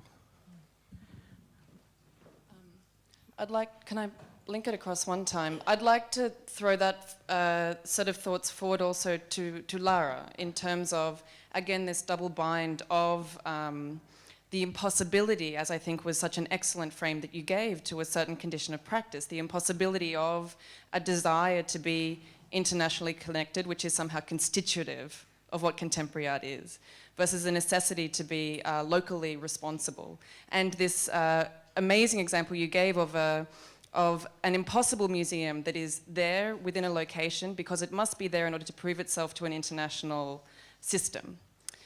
So I was very interested to go from Charles's example of where there was a local call that was made, a response by a museum, 7 years of process for a transformation, and to ask about the condition of your experience in Ramallah, particularly where the cultural boycott is a mechanism of calling upon international support in order to shift a local set of problems. So maybe there's a catch box nearby that could be.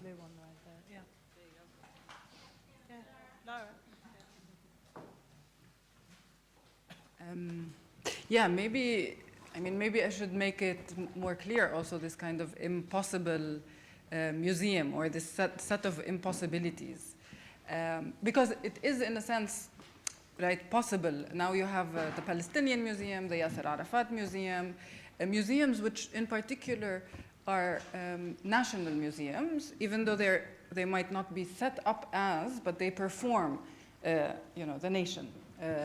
This kind of the role of a national museum. And it's quite amazing because, it kind of tells you something about every other museum, and that this kind of posing as the representative of a nation state is quite a masquerade, right? Because there is no, the reality on the ground is that there is still an ongoing struggle for emancipation. But that they are also impossible museums because this particular museum requires a set of conditions, and these set of conditions are to be kind of sovereign, and we forget about them, right? To have sovereignty over the space that you're occupying, to have a collection of artifacts which are, well, actually mostly usurped, are in Israeli museums, and so. But at the same time, again, it becomes required, as if you can only see. You can only recognize, and this kind of question of recognition, right? The recognition of a nation state, recognition of the Palestinian, you can only recognize in the frame of a museum, of an international, also kind of art scene. But in fact, it is impossible, right? You're dealing with really a set of conditions that make it impossible. And so what is kind of working through these impossibilities? And of course, again, the boycott is quite important in this discussion, because it's not only a problem of, there's not only the BDS movement. It is also, mostly Arab intellectuals, even if it is possible to be in Palestine, they refuse to, because they consider to cross Israeli borders an act of normalization, right? But then at the same time, again, this kind of relationship of the Palestinian intellectual or artist from the Arab region has been completely cut, and instead you have relationships with everywhere else but this very immediate, your immediate surroundings. And so so how do you work with these impossibilities at the same time? And how do you also think of boycott as a generative? It's not an act of withdrawal, but it's a generative condition, right? Because you are saying no, but you are also still working through it. So how do you still bring in artistic practice from the region into Palestine without kind of this normalizing?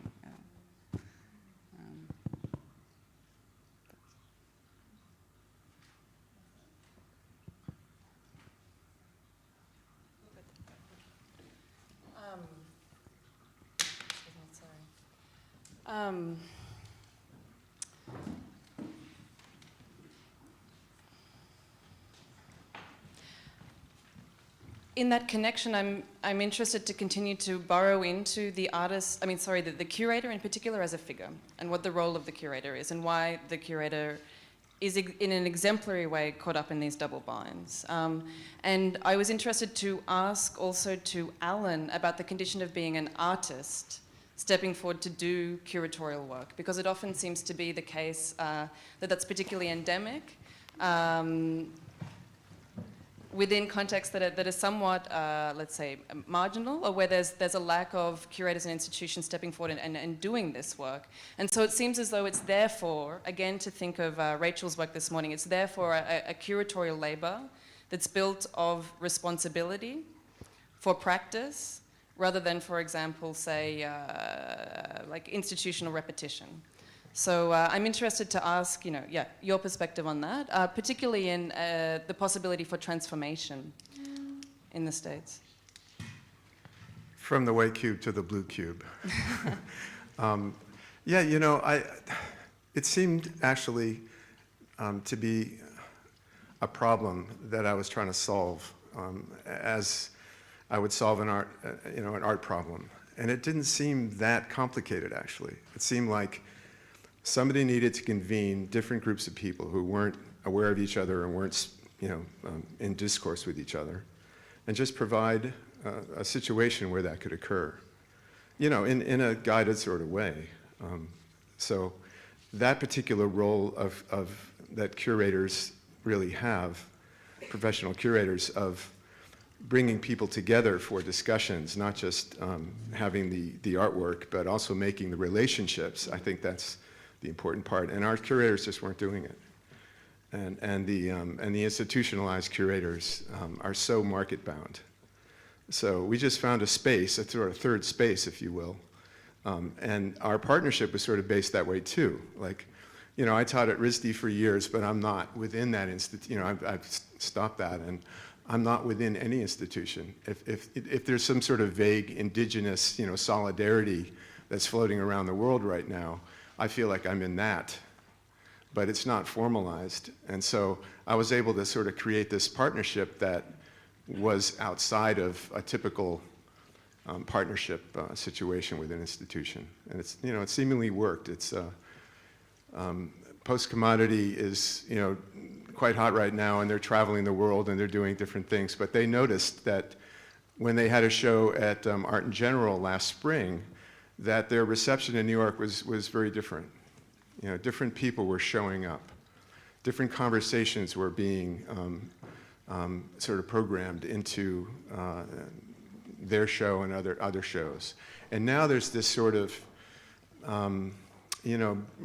connecting up all these sorts of things so that they can, just like the market strategy when you have an artist in Chelsea who's got a show, but then they also have a show at the Guggenheim, and they're also, whatever it is, this sort of maximizing presence. So we've always been stuck in this very strange bind of being the most sort of absent people in our own territory. There's the largest population of people who identify as Native Americans live in New York City. That's over 100,000 people.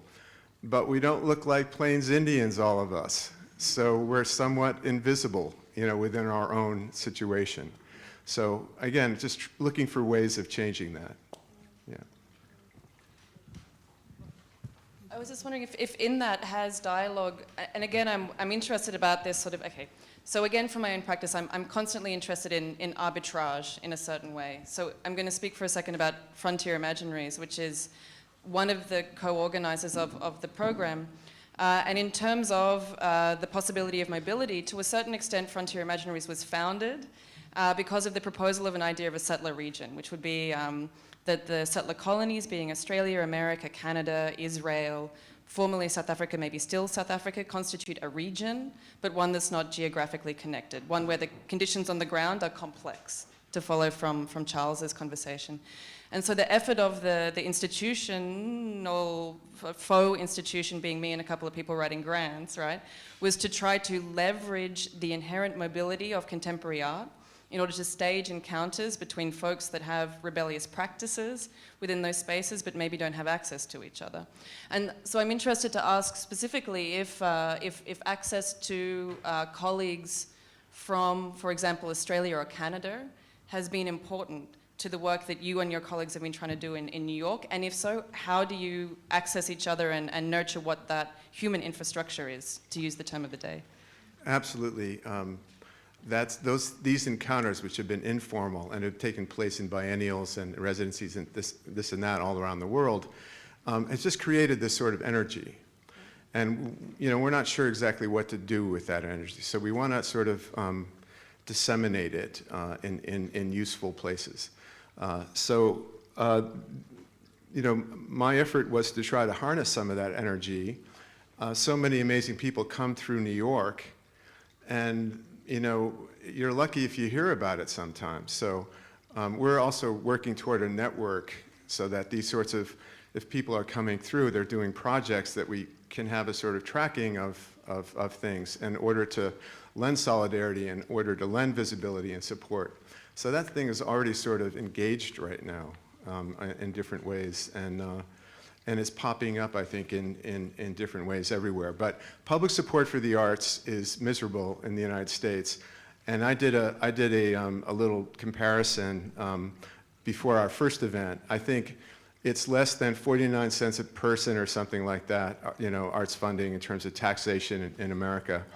I think it's somewhere like, maybe more like $5 a person in Canada. And then we start getting into astronomical figures like 15 or something in Australia and 40, in New Zealand.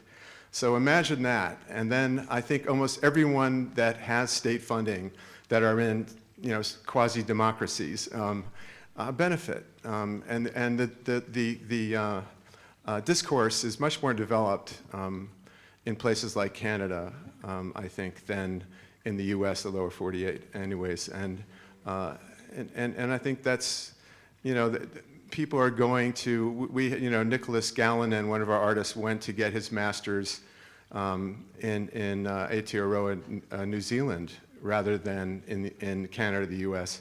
So I think, you can be an artist outside of the market in Canada and have a respectable career. You can have people write about you, you can have catalogs, you can have a sort of parallel to the market economy. That's really not possible in the United States.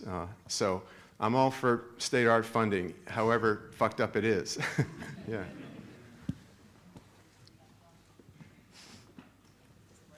That's where I'm from, Avicii, with the state funding, however fucked up it is.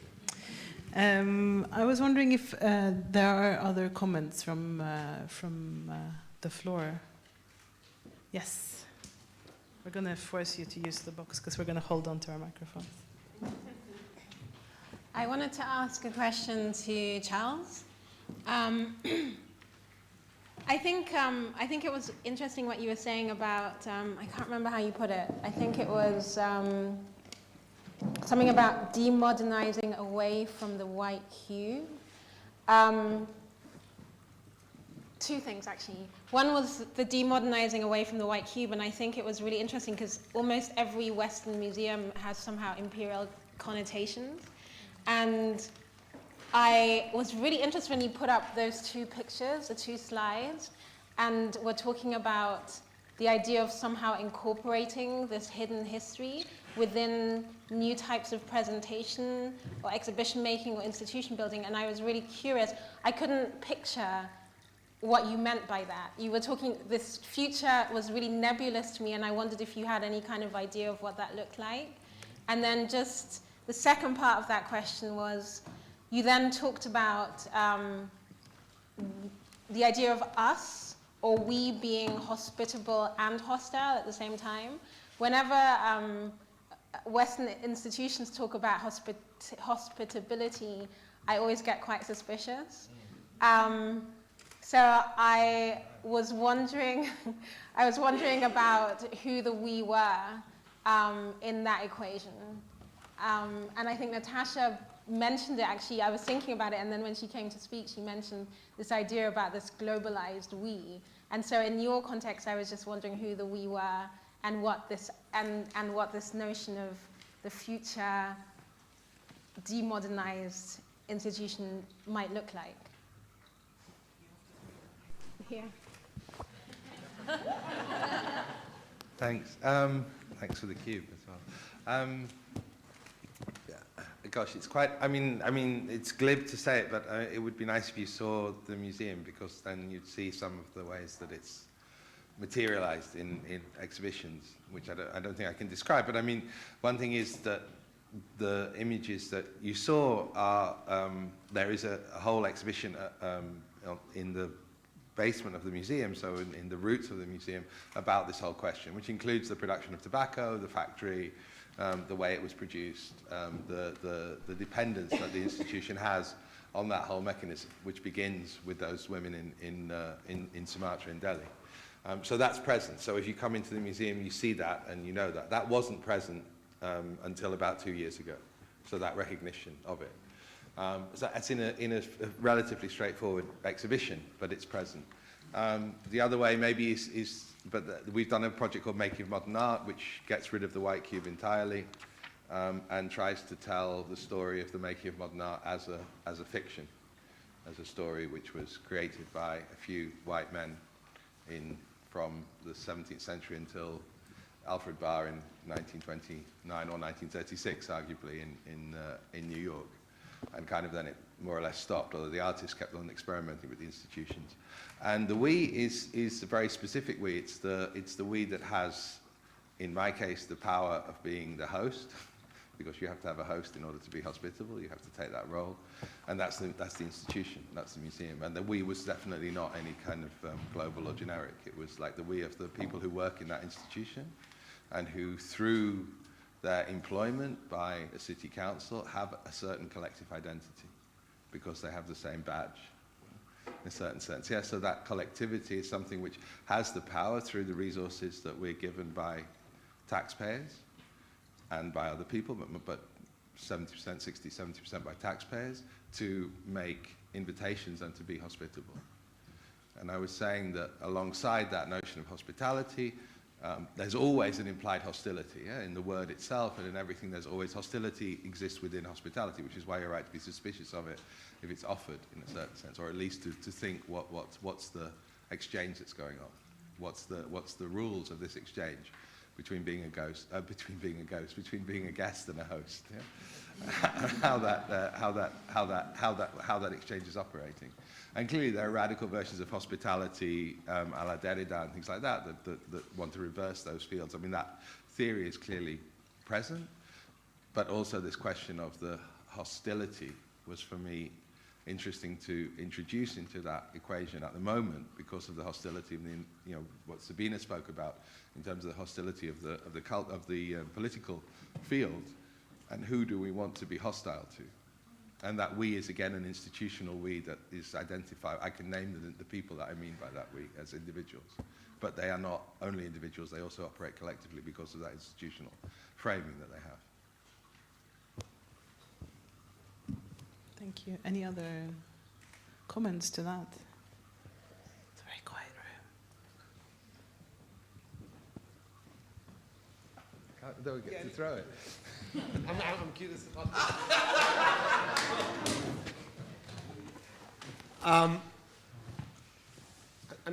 really enjoyed the various inputs. I just wanted to make one or two quick comments. Firstly, I really enjoyed your input. I'm really glad you decided to speak on impossibility. I guess, I'm coming from a similar place as Vivian's question, and I wonder, there have been kind of experiments in which, for instance, a kind of, in the absence of a kind of nation state, forms of nationalist expression move through a kind of impossibility. And I mean, using a European reference, you know, Deleuze and Guattari talk about Kafka's Toward Minor Literature, Kafka in those terms, right, in their book Toward the Minor Literature. So, I'd be interested to kind of carry on a conversation with that, but I also wanted to just kind of link again these two conversations. You know, there was, in South Africa at the moment, there's a kind of critique, and I'm sorry if I get a little bit like theoretical again, but there's a North American theorist by the name of Frank Wilderson, and part of his argument about the contemporary world is that it's constituted through forms of anti-black racism. That is to say that the very order and the kind of subjectivity that we have within society is conditioned on violence against black bodies. And in this context, he kind of argues that there's that basically a kind of project that moves towards liberation of the black subject is impossible without ending the world. And by ending the world, I mean the kind of configuration of relations that characterize the world, right?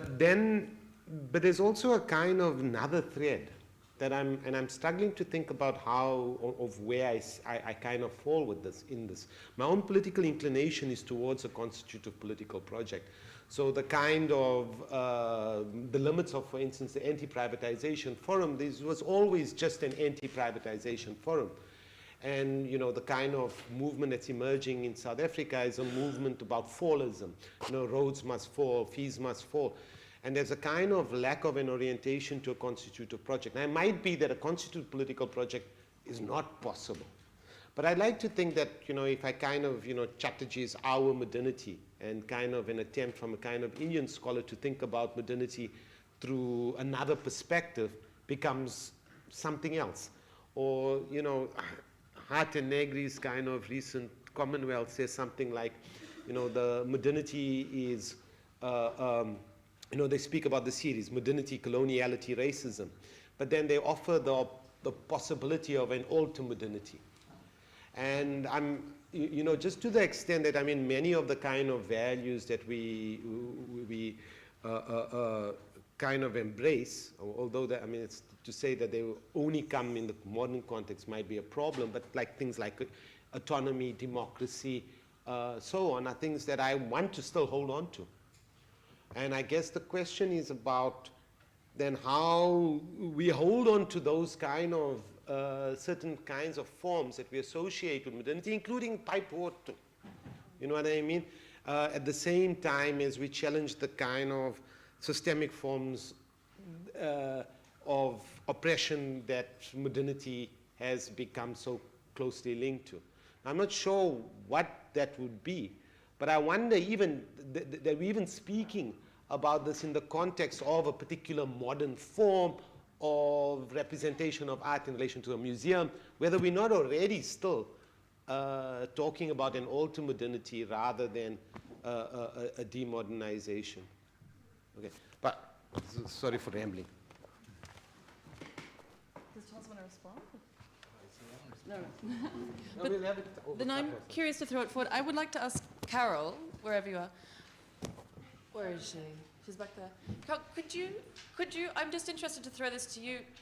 Does the proposition of demodernization resonate with the research that you're doing and the context that you're looking at? Because I'm genuinely curious to know, because I can see that there's a very strong conversation between a former European colonial project and particularly its black subjects, and I'm very interested to know what that means and looks like from your context, particularly through contemporary art. Yeah. It's a very difficult question because recently I was very inspired by a Chinese scholar called Sun Ge.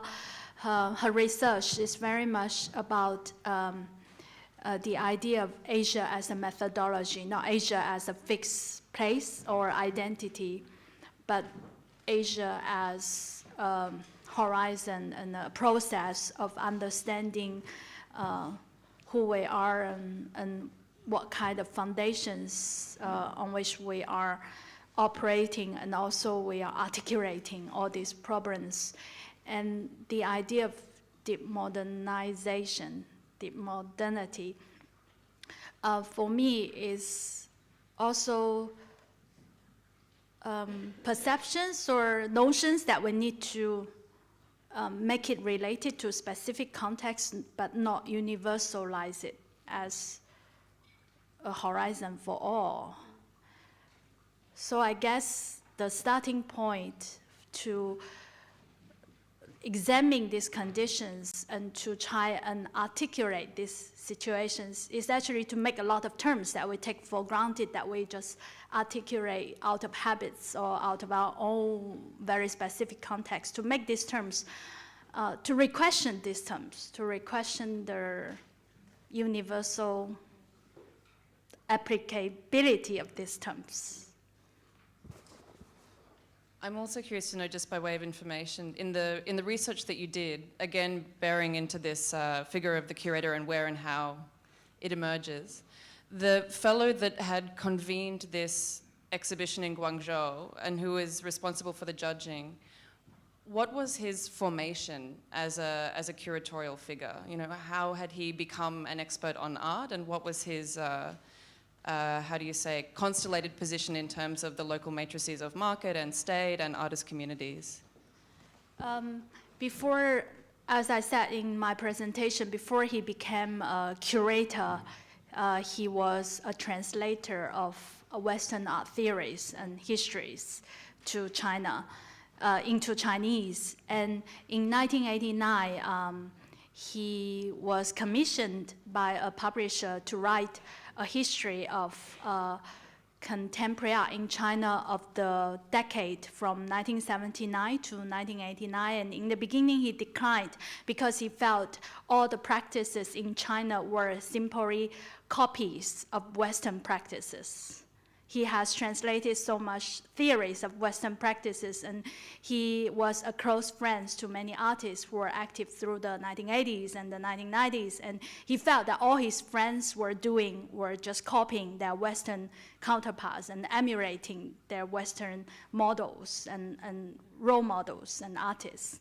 And he was very aware that the artists were making their paintings or doing their practices, having some sort of references from the Western art history by their side.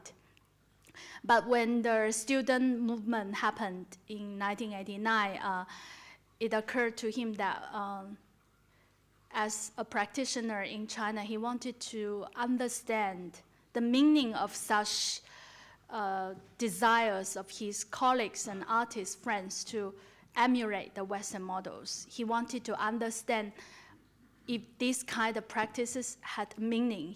This was a question that he had, that he carried with him into the writing of that art history book. So he completed a history book of Chinese contemporary art from 1979 to 1989, basically just documenting what his friends were doing within 5 months of time. And the book was published in 1992, and the same year he organized the Guangzhou Biennale.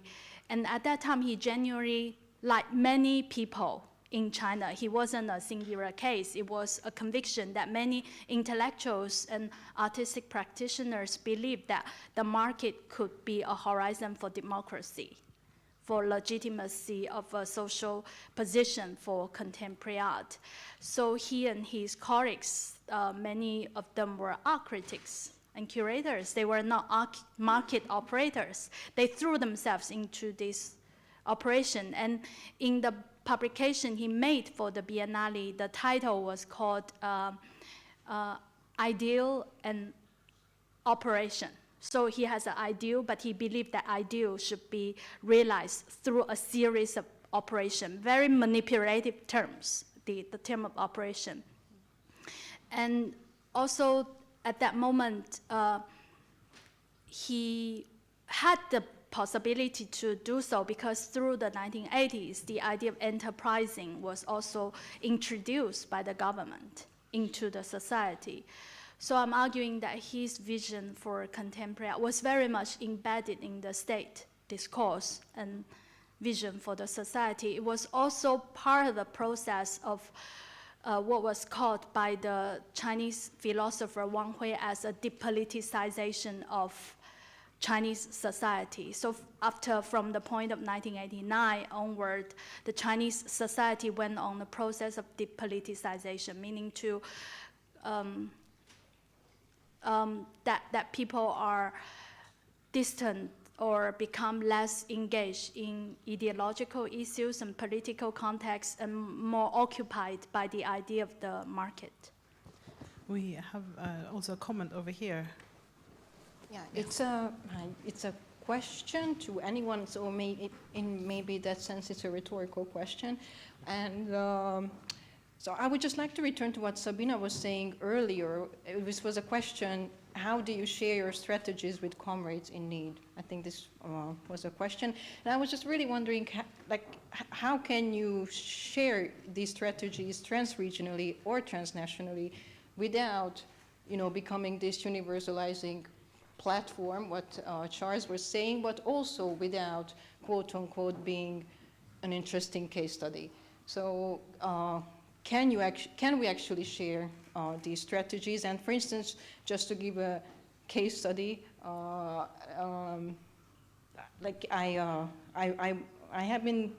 live and work in Budapest, in Hungary, and in the last 7 years, both working in an institution, but also at Transit and also in a grassroots initiatives, the biannual, my experience in terms of strategy is that demonstration and protest don't work anymore, but it's really long-term strategies that we need to develop, which if we can hang in there, then we will have enough effect maybe in 20 years. So I was just wondering, so if this something, trying to work on longer term things or trying to establish something longer term, for instance, does it resonate anywhere else? Or how can we actually share things? Like, again, that is not universalizing, but not, just too localized. Or is it possible? Yeah. Can I throw it? Aloha, everybody. I think that's a really great question, and I can respond to it from my context. I am also part of this unnamed Indigenous globalized movement. So hello. And I think that is where I can see a link there in terms of we all have such different experiences of oppression, of colonization, but what's been happening more and more globally is this sharing of skills and also just this sharing of information. And so I think in terms of what you're saying, without just being case studies, like I wouldn't say that we've been case studies to one another. We really have been sharing these toolkits and deepening the conversation while still remaining extremely localized. We can see the global similarities, which then empowers us to further articulate the common, not evil, but the common powers that are enforcing themselves upon us. I wondered if you had anything to add to that, Alan. Well, I agree. I mean, I think the idea is you don't have to be one or the other. You can be deeply sort of local. And I like what you were talking about, Charles, as sort of having to respond to a genuine local of some kind. Not even a romanticized sort of, indigenous local, but just a local. And there's no reason why you can't sort of do both. I think the whole modernist project occludes the local, and it occludes history too. And it's sort of meant to do that. It was felt to be liberative, probably at the time. But I think now something different is called for. And a museum dealing with its particular colonial history like you're trying to do is great. And another colleague here brought up an interesting figure, Hans Hake, who did that amazing work looking at MoMA's sort of history, and I think we should sort of, recognize that that sort of approach has been out there for a while. It just hasn't been taken up the way it seems to be now. Yeah. Anyone else? I just wanted to connect some of this conversation to this morning, just because, the density of the mess that I was talking about, I think, is coming out, particularly around these Ahmed's work, right? So the whole conversation around decolonization and demonetization, I'm not kind of singling out the Van Abbey here, because this is like a continental project, right? Now it's becoming a conversation across Europe, and it's really important work, right? That literacy in the vertical depths of your institution, which hardly any institutions actually have time to do, let alone commit to doing. But the other part of it is through this connectivity of new kinds of capital organisation through the north, or through the displaced north, through the most capitalistic parts of Southeast Asia, for example. If we're talking about colonial power now, we are talking about the re-territorialization of capital that is registered in the Netherlands, going back to these places, going back to South Africa, going back to Indonesia. Like the last couple of years, the amount of investment of private capital registered in the Netherlands in the last 5 years or something through infrastructure developments is extreme. And I think in order to be contemporary to our times in terms of the aesthetics that's inside the museum and outside the museum, there is a way in which delaying, if we make that process too linear and we only treat the colonial project as an historical project, which I'm not saying that you're doing, I think you're very engaged with the region, especially Indonesia. But we just delay the moment where we deal with the relationship now of these kind of more and more private projects of colonization in the previous colonies of the Netherlands, right? So I think, having these multiple temporalities circulate around these exact conversations is so important, because the artists that we're working with internationally are doing those two times at the same time. So they're, occupying the modern, doing all that work, but also refusing to kind of archive that kind of literacy in power that's about the survival of the, the groups that were being reorganized by in terms of our concepts and our literacies. Does that make sense? So the interesting thing about that movement of the capital back into the late next developments of Indonesia is that it's becoming more and more untrackable, and it's not necessarily Dutch corporations. It's just corporations that take advantage of Dutch law to register their capital here. So yes, it is there's a whole bunch of, for example, Dutch water companies and dredging companies and all this kind of stuff working away in its previous colonies, but there's also a whole bunch of corporations that just find it easier to register with the specific situation of Dutch tax registration in order to invest in the south. And the complexity of that situation, like that's not a state situation, but the state is making that possible.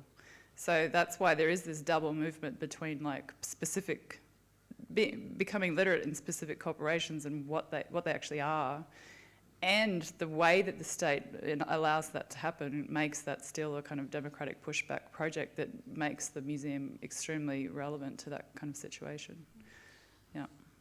I wonder if that can be linked to the question about what long-term strategies might be, right? So, sorry, I can't remember your name, but I wonder if that as, how do you say, an axis at which effort needs to be implemented right, can be linked also with the question about, well, protest seems to be ineffective and long-term projects seem to be a better option within prevailing conditions as well. But I think there's a link also between what Ahila Palapa was saying, because Esther, you used the word case study, and you used the word information. And I think in between there's something interesting, because from case studies we can extract information that can be shared, perhaps, that can make us, that makes our brain available to seeing things that we otherwise wouldn't have seen, like what you're talking about the case, but we're able to, through that case, extract some information that can be traced and used. You might have used parts of this information thinking of the museum, but then that can be kind of transplanted into other projects and other places without being universal, perhaps. That's my synthesization of what was just going on, sorry. But yes, you may. Oh, okay. Yeah, I just wanted to, I guess this is maybe a bit off topic, maybe it relates, but in the US, we don't, as far as I understand, we don't say freelance curator, we say independent curator, which I think has a really different meaning. Meaning, a curator is independent of the institution in which they work. So that makes me think about what agency do independent curators have being unaffiliated? What demands can they make of institutions? And if independent curators are trying to organize transnationally, is there a common demand? And I just say this sort of, I guess selfishly, given that WAGE has been organizing around a single demand for 10 years, but it's actually been strategically really effective. So I'm just posing that as a question to the room. Is there something that could be focused on? And I would also suggest that, just given what we've been talking about, institutions are programmatically receptive to change, because it's easy to make programmatic changes, right? They're not receptive to making to economic demands. That is really the biggest stumbling block. That's the hardest obstacle to overcome. So when we talked about, I can't remember who said this, that boycotts need to be generative. So it's not enough to say no, but you have to say no, but. So no, but here is an alternative, here is a solution. So figuring out what is transnationally a kind of common problem, what is a mode of refusal that independent curators can make in relation to institutions? And what is the alternative? So I'm not suggesting, curators organize around curatorial fees, because that would just be a replication of, or the same thing that WAGE does, which is great.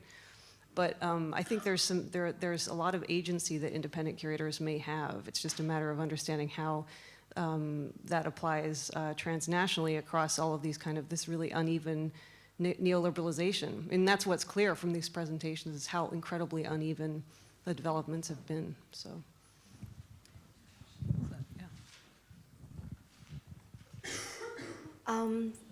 Thanks, that just prompted me to just I wanted to say a few things to that, because actually even when we had this kind of internal discussion over Skype about the working group that will happen on biennales and guest work, which we're co-convening, Marijke van Haal, Sabina. One of the things we did speak about was precisely what it means to kind of demand, really, a transparency of budget, and what it means to sit together as a team, to think about restructuring budgets and often exhibition from the inside. And I think that is a sort of internal responsibility and a sense of accountability. It's always very difficult, because institutions think that they know how to get the job done, even when they hire you to precisely do that job, to execute, but they're very reluctant often when you want to shuffle around budget categories. That's like the no-go, I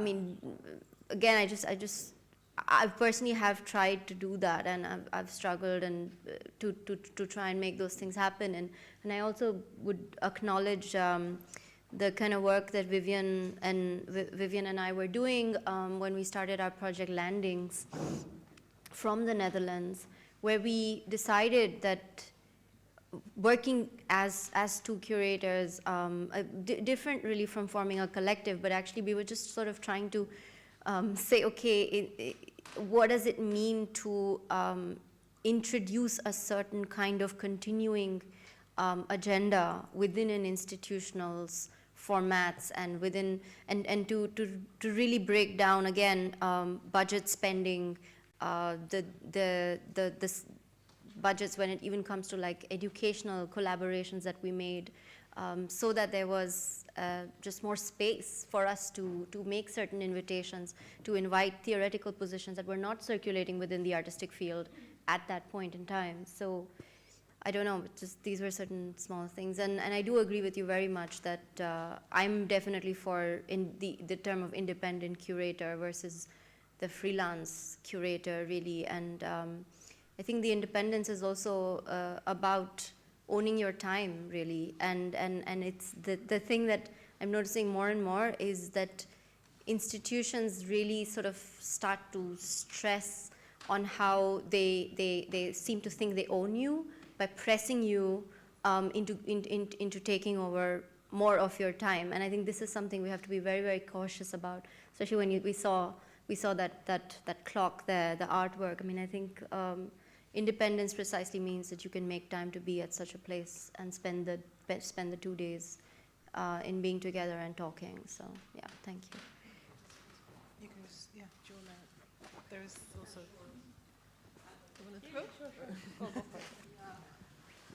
Just a short note that actually is one of the oldest in this room. In the 90s, it was actually also in Europe as well. It was called independent curators. It's just that then people said that it's actually hypocritical because it's just covering up the precarity with a beautiful name of independence. So there was such a discussion already. I was going to say that in Spanish you don't have freelance curator, but you call it independent curator. And all the discussions like this is specifically to change the name independent because you are never independent. And you are always, like to constitute any type of work, you have to be dependent of somehow either the state or, like there is always some dependency of some sort, even if it's your own, no? I mean, and I think about the idea of, I don't know if I can link what saying about this, how to share sort of case studies without universalizing ideas. I mean, I think it's more, I will always, I mean, although the word is also a little bit used, but I think it's methodologies, no? How we can share methodologies of working together in order to be more specific in places. Like how do we think collaboration in a different way, or how we, I mean, like I think it's more methods of working together that can be going from place to place and then then adds the locality. Because I don't know, I think even in Latin America I've worked quite a lot and every place is so different.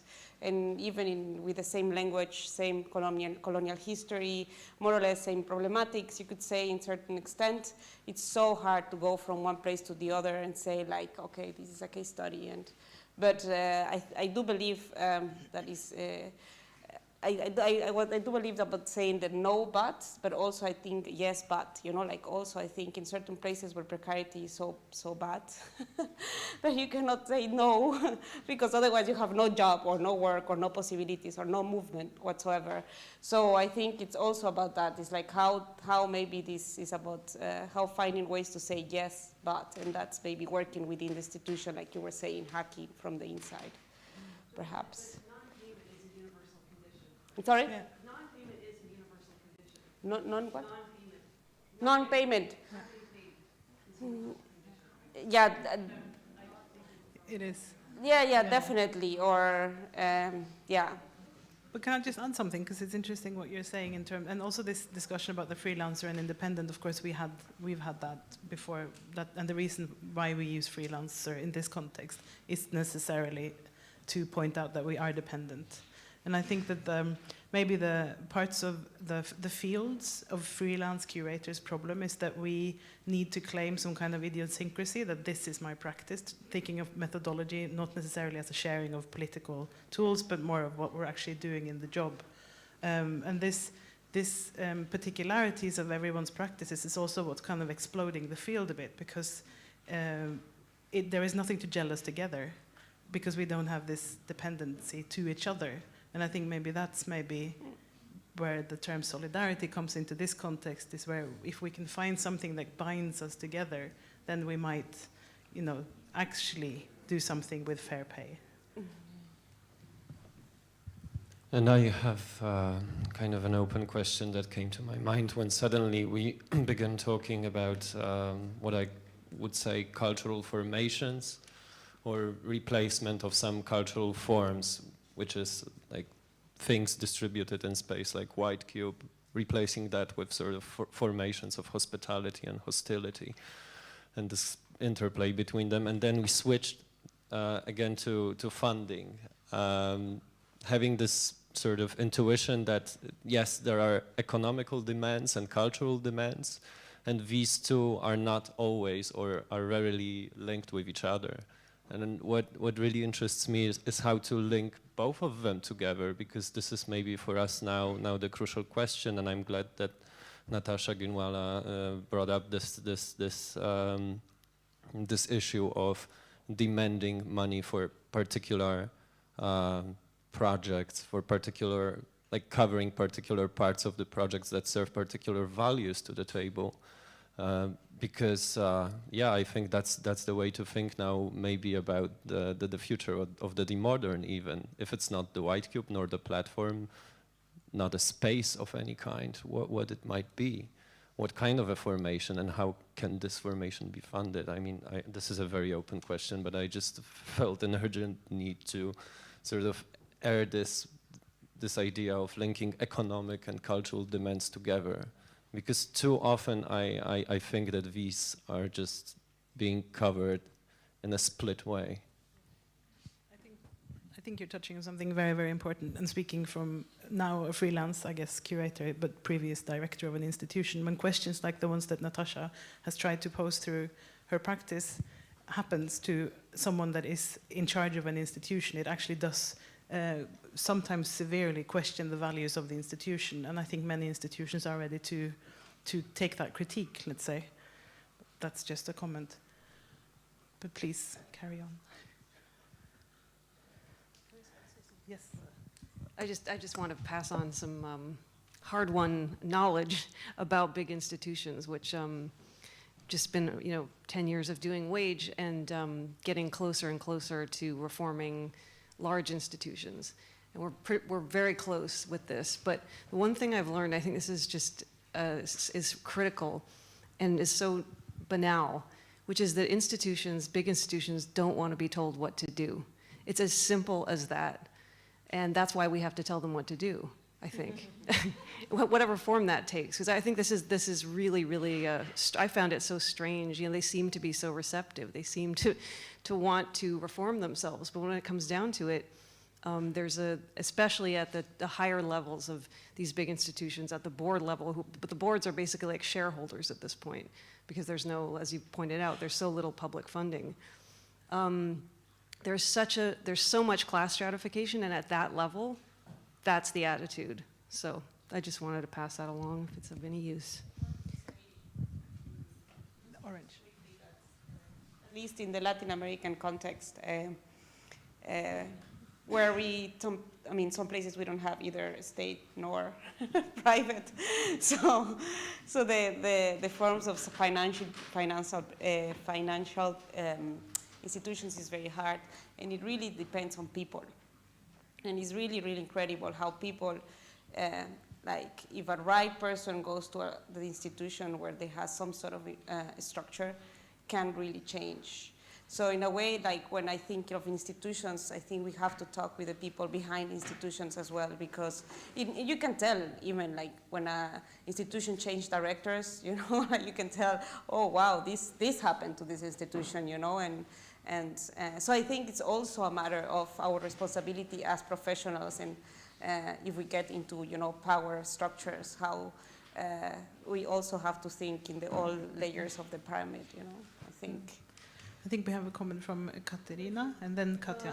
Yeah, a brief comment about how blurred the border between in freelance curator and institutional curator can be, from my experience of Academy of Arts of the World, where I have been the artistic director. So in many cases, actually, when you are building an institution and even in sometimes starting an institution. If it's been financed by the city, let's say they treat you and understand you as a freelance curator, as some sort of an expert who comes temporarily and kind of, that's how they think, that you're kind of giving advice and which they might follow or not follow, and then they are like kicking you out. So there is no real possibility to really build an institution. And this is how the whole logic of precarity of those experts who are kind of, okay, we'll see what we will do with those experts is being expanded on other field. And of course, all the biennials are like the epitome of that. This is precisely that. Okay, someone is coming, we'll tolerate him for 2 years, maybe, and then we will see. Katja. Yeah. I just wanted to add a little bit or make a little comment about the notion of salaries, because during the last, say, 12 months, I've made 5 exhibitions, and I've been working with like a middle scale or a bit larger scale exhibition spaces in the Western Europe. And I can't make more than 5 exhibitions a year.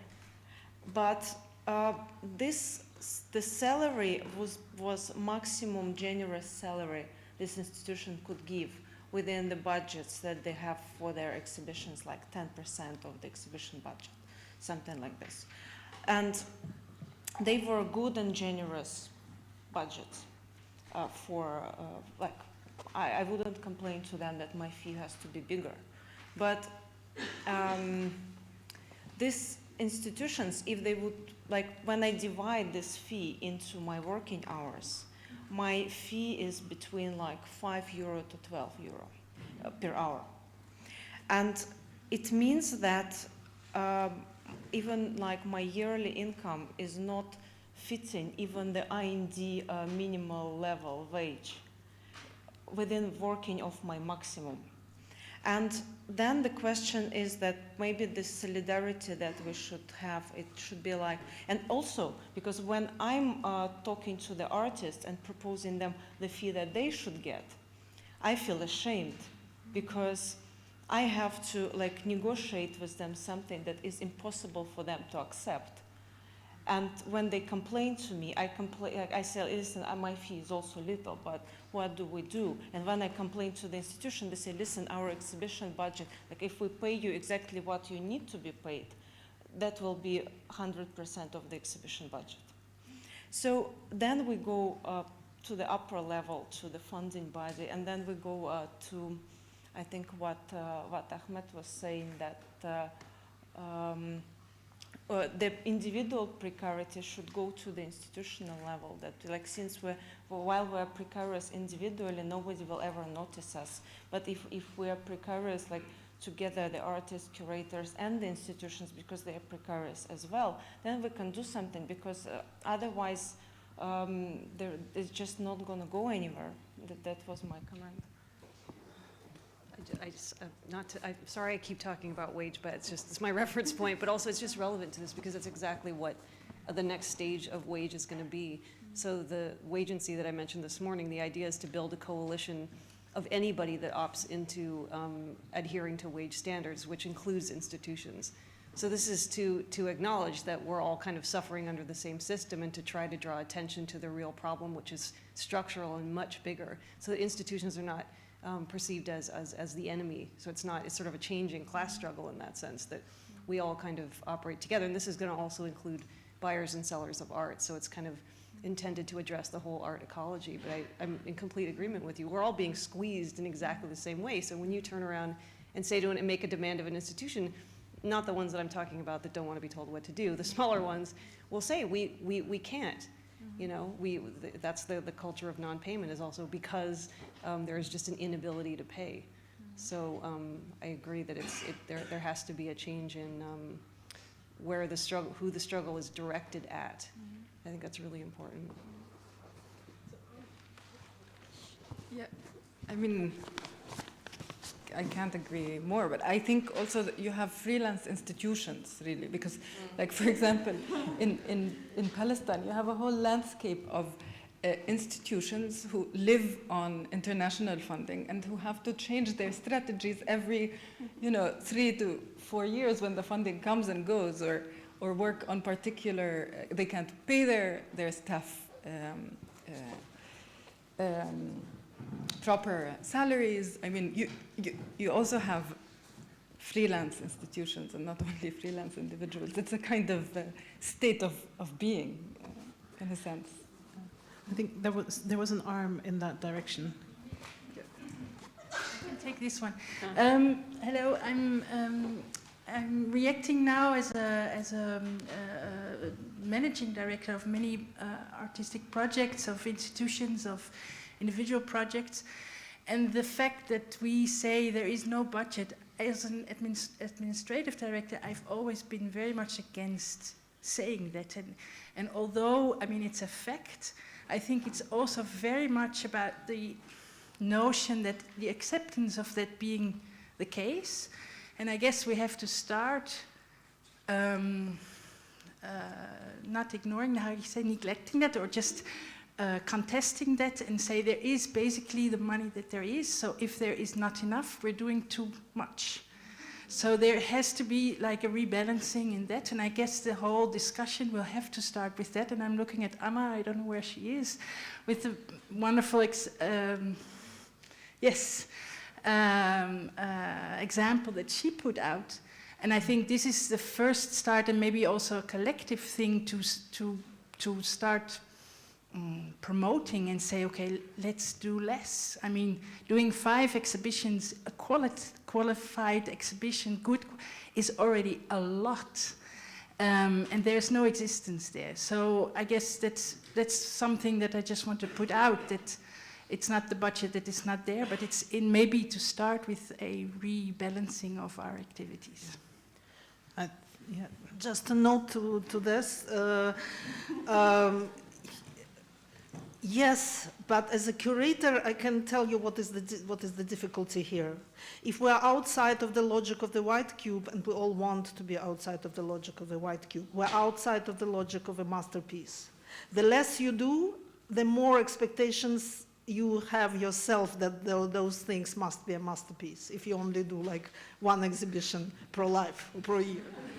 Connecting to that, what I say is, of course, a whole different notion about how the market, also our own market as curators, works. I mean, that's the whole market of prestige and more, and accelerating the amount of things that we're doing. And I just want to plea for something that goes into a form of quality and instead of quantity. And I know, I mean, I know, but I guess that is the whole discussion that we have to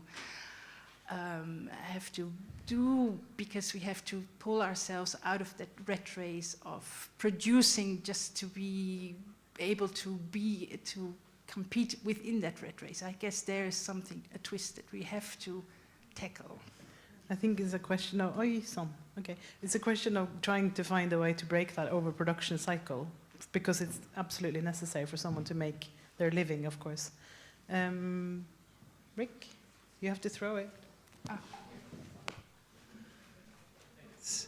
My question was a bit toward Alan, but obviously it applies to anyone else working independently. When something is successful, then there's an impulse or a momentum toward institutionality. And in terms of the context of New York City, if you do something even of a really large scale, there's so much more coming behind you that what you did can be washed away so easily. So in terms of feeling a part of a community that has yet to have a name or to have cohered into something concrete, we hear about a lot of positive potential and a positive reaction to the programs that you did. And does that feel like an obligation or responsibility toward an institutionality with what you're doing, or was that a fun way to be a part of a freelance institution that doesn't need to exist anymore? I think we are, conscious of the fact that we've had to negotiate with sort of powers on the ground for quite a long time. So we have protocols and we have expectations of needing to bring to bear diplomacy and negotiation wherever we need it. And so I was just trying to apply those things to the situation in New York. And, we did find some willing partners. And I think of it more sort of like in the realm of allyship, I think it's okay to sort of temporarily ally with an institution, and you don't have to necessarily, become part of it or become absorbed by it, or try to sort of change it in one stroke. We're in some talks now with the Metropolitan, who just received a huge gift by two collectors of the Dykers, actually, of Native American art. And the condition the Dykers put on the collection going to the Met is that it can't be shown in the very sort of small Native American art area that's, lumped in with oceanic art and so forth, what my good friend Richard Bell calls Darky's Corner, but it had to actually be in, integrated into the American wing. So we're hoping that that American wing won't be a right wing, but will start to,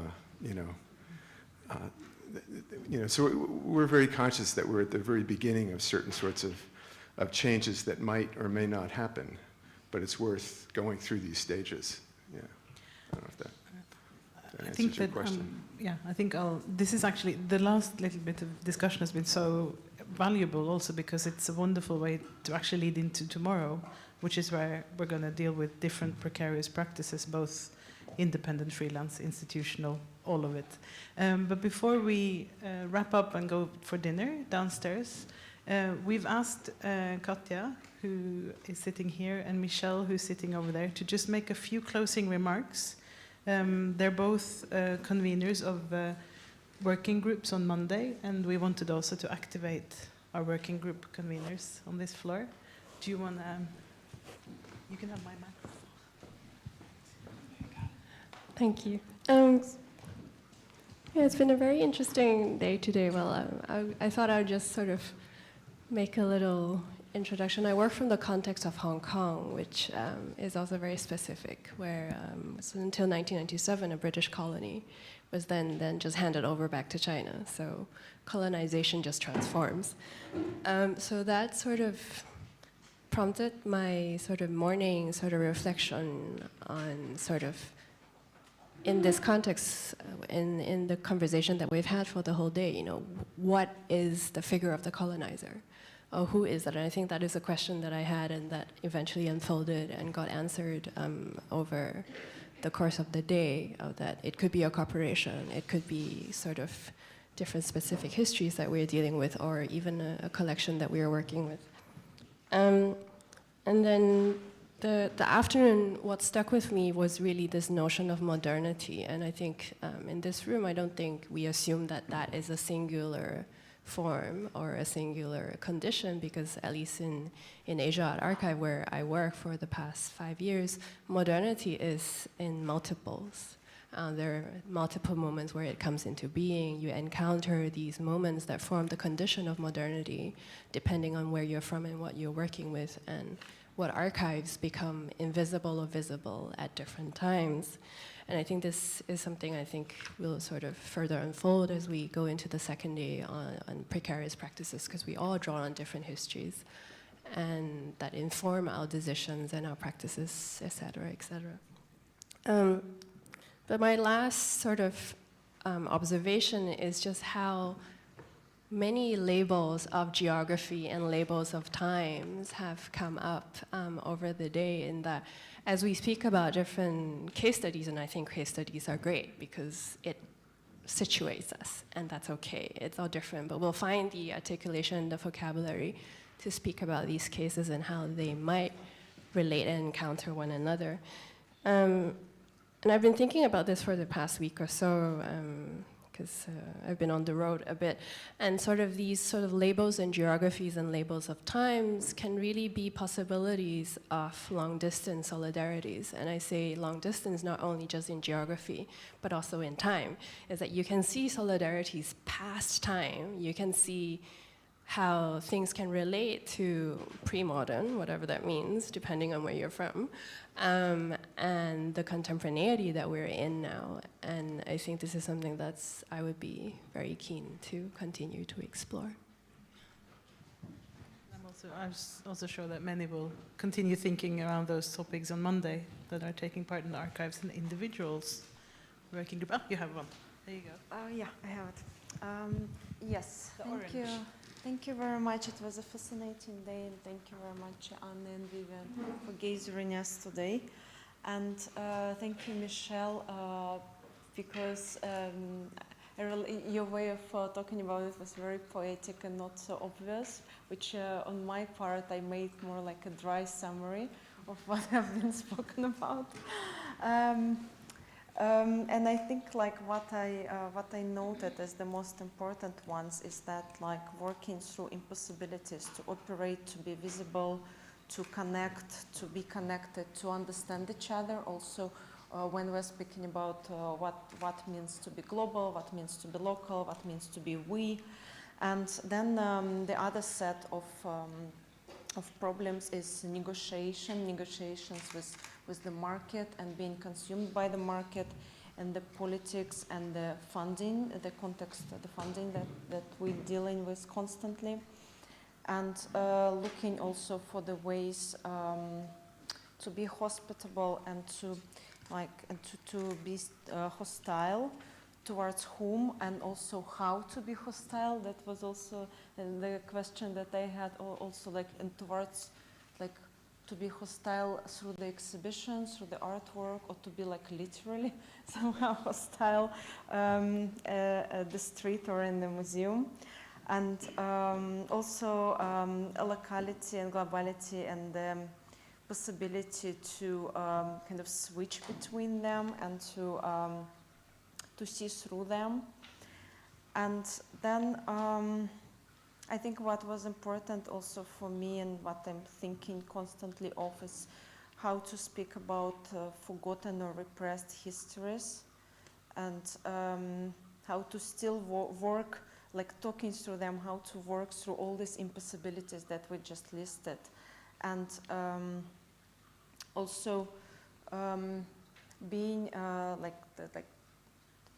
talking internationally, how do we in the end also, like the re-questioning terminology really interested me too.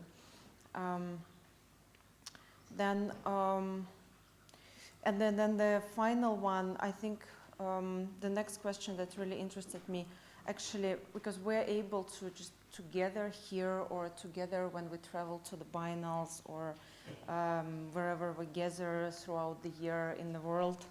But somehow, how do we come practically to forming coalitions? How do we share? How do we exchange? And as somebody mentioned, this long-term strategies, maybe like every time we meet somewhere at the biennale, we should have some kind of a practical meeting or gathering, but also forming real bodies that change things. And that just appeared now, and that fits into my line of thinking.